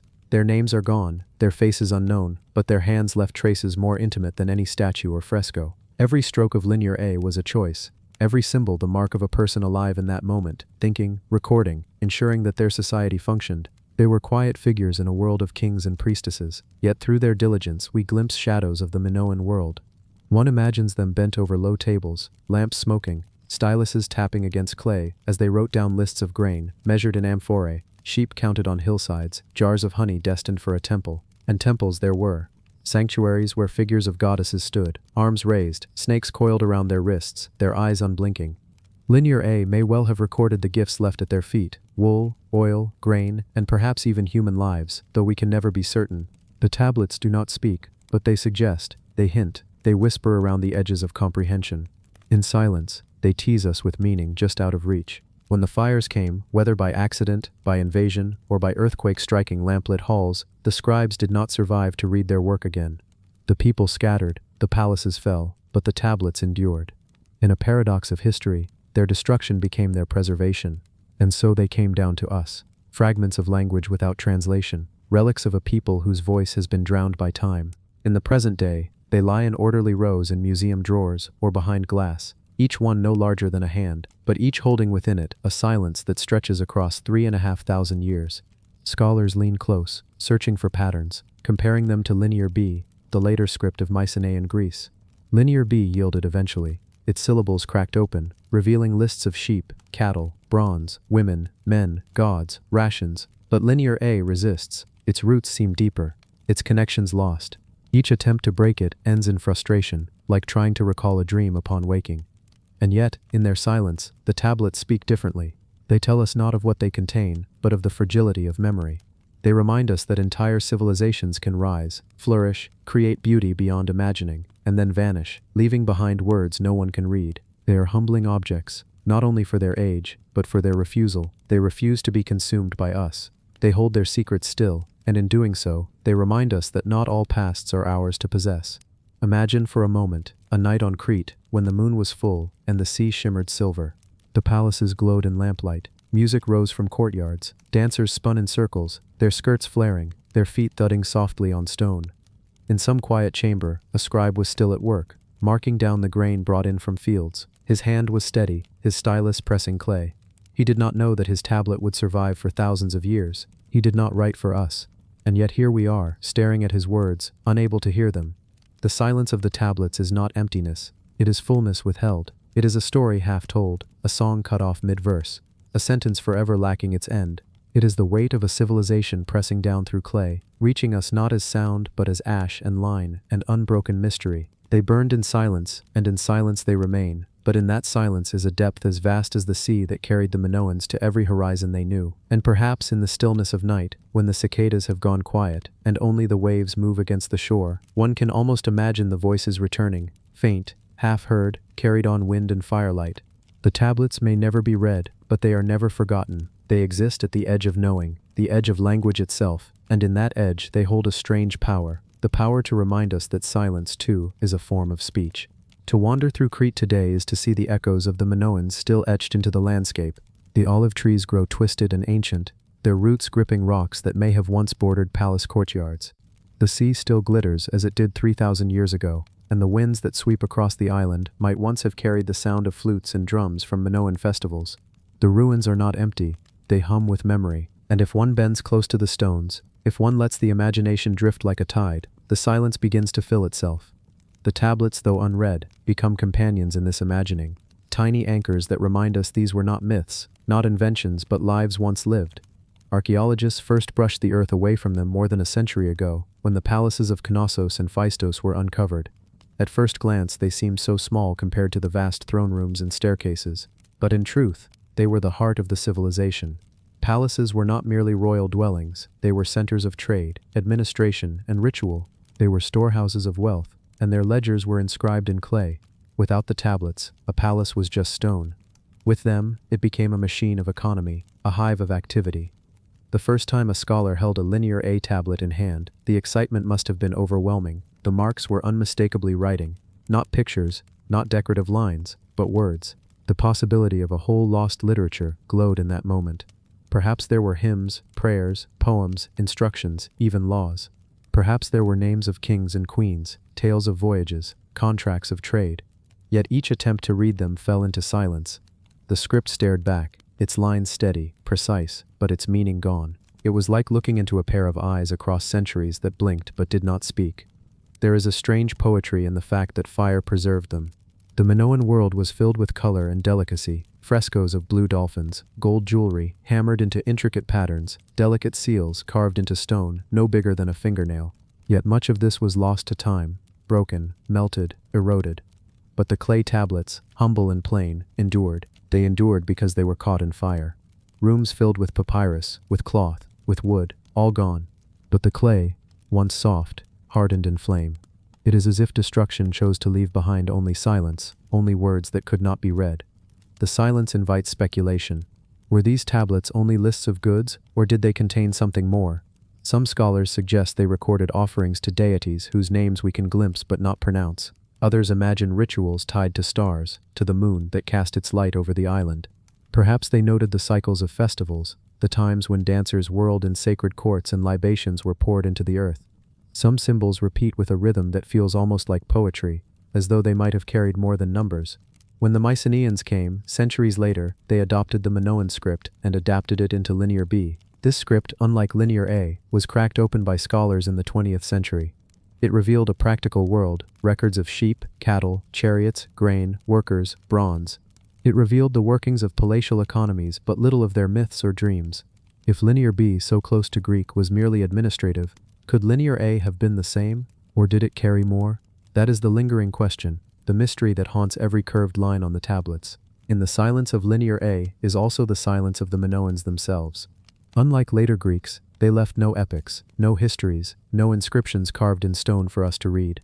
They spoke, surely, they sang, they prayed, but the voice is gone. The tablets are all that remain, and they are locked. To walk through Knossos today, past the reconstructed throne room and the sprawling corridors, is to feel as though one is moving through a dream where the inhabitants vanished just before you arrived. Their voices echo faintly, but never fully. Perhaps the most haunting thought is that the tablets were never meant to last. They were temporary, like notes jotted on scraps of paper today. They were not sacred texts carved to endure eternity. They were workaday records. Their survival is an accident, a trick of disaster.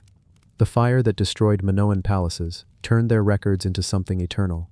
They burned in silence, but the silence has outlasted empires.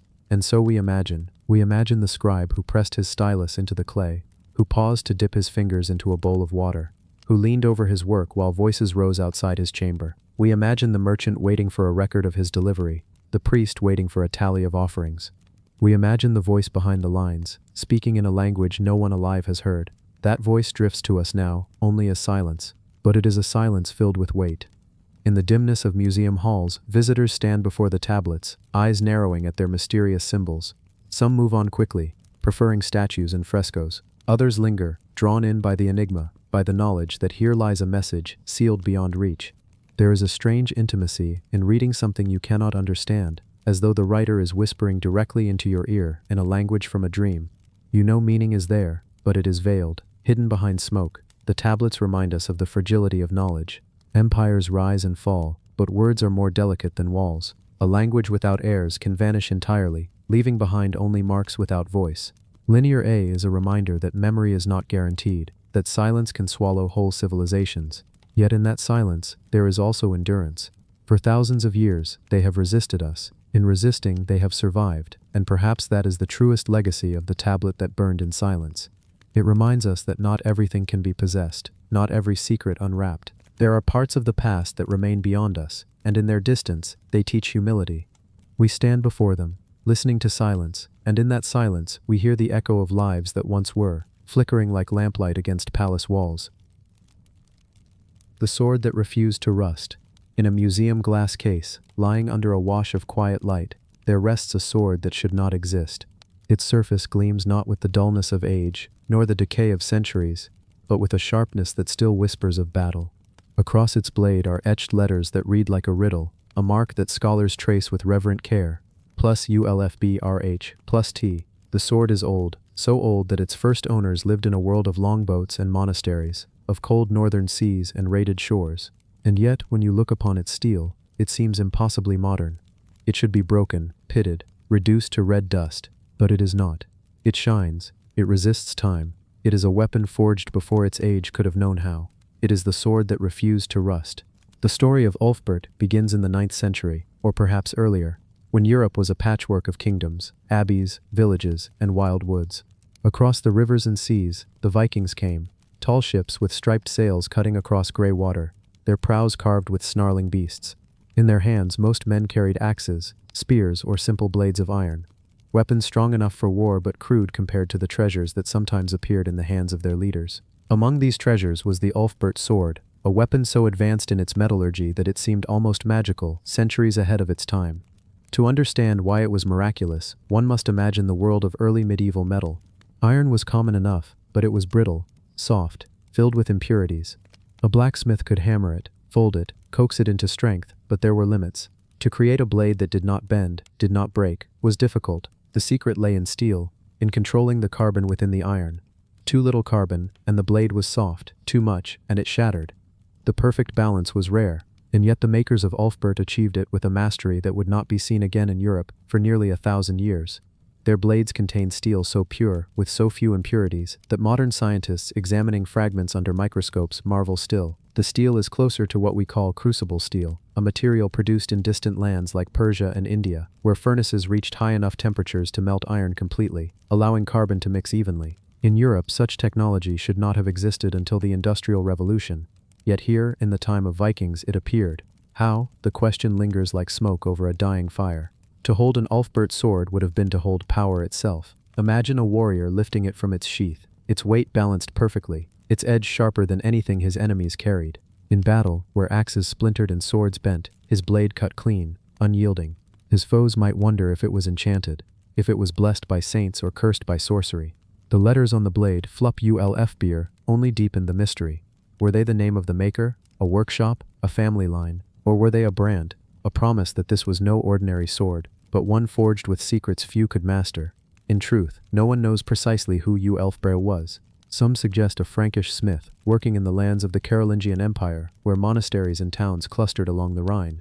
Others think it was not one man, but a tradition, a line of smiths who carried the name like a signature. The swords appear across centuries, from the 9th to the 11th, with slight variations in their inscriptions. Some are genuine, pure steel, shining still. Others are imitations, with the letters carved clumsily, the metal riddled with flaws. It seems even then, counterfeiters sought to copy the legend, to sell blades that looked the part but could not perform as the true ones did. Picture the forges where they were made, a room thick with heat and smoke, the glow of fire reflecting off sweating faces. Bellows heave, feeding air into the flames, the roar of the furnace rising like breath. In the hands of the smith is a crucible, a clay vessel filled with iron and charcoal, sealed tight. It rests in the fire for hours, the heat climbing higher than ordinary hearths could reach, until the iron melts and fuses with carbon, impurities burned away. When the crucible is broken, what emerges is steel of rare perfection, ready to be hammered into shape. The blade begins as a glowing bar, struck again and again by the smith's hammer, sparks flying with each blow. The sound of iron on iron rings out into the night, a rhythm of creation, of transformation. Slowly, the bar lengthens, flattens, curves. Its edges are beaten thin, its spine left strong. The smith cools it in water or oil, the hiss of steam rising like a ghost. He polishes it, sharpens it, inscribes it with letters, ULFBRHT, a mark that will endure longer than kingdoms. When finished, the sword gleams. It is not ornate, it does not need to be. Its beauty is in its perfection, in the way it catches the light, in the way it promises strength. In a world of crude weapons, it is a jewel. Only the wealthy, the powerful, the elite could hope to own such a blade. To carry one was to carry status, to declare oneself not just a warrior, but a man set apart. Yet even the finest sword cannot escape time. Many Ulfberhts were buried with their owners, lying now in graves beneath northern soil. Others were lost in rivers, offerings to gods, sunk deliberately into the waters as thanks or plea. Still others broke in battle, though rarely, their fragments left to rust. And yet, some did not rust. Some remained sharp even after 1,000 years, as though the steel itself refuses to yield.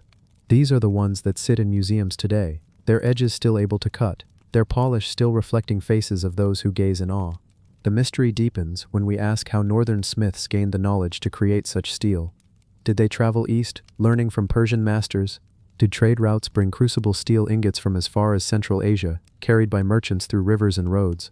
Or did one smith, Ulfberht himself, stumble upon the method by chance, a genius born ahead of his time? We may never know. But what we do know is this: the Ulfberht swords defied their age. To imagine the life of one such sword, we might follow it from its birth in a Frankish forge to its journey north. Perhaps it was gifted to a noble, carried across the Rhine on horseback, then loaded onto a ship bound for Scandinavia.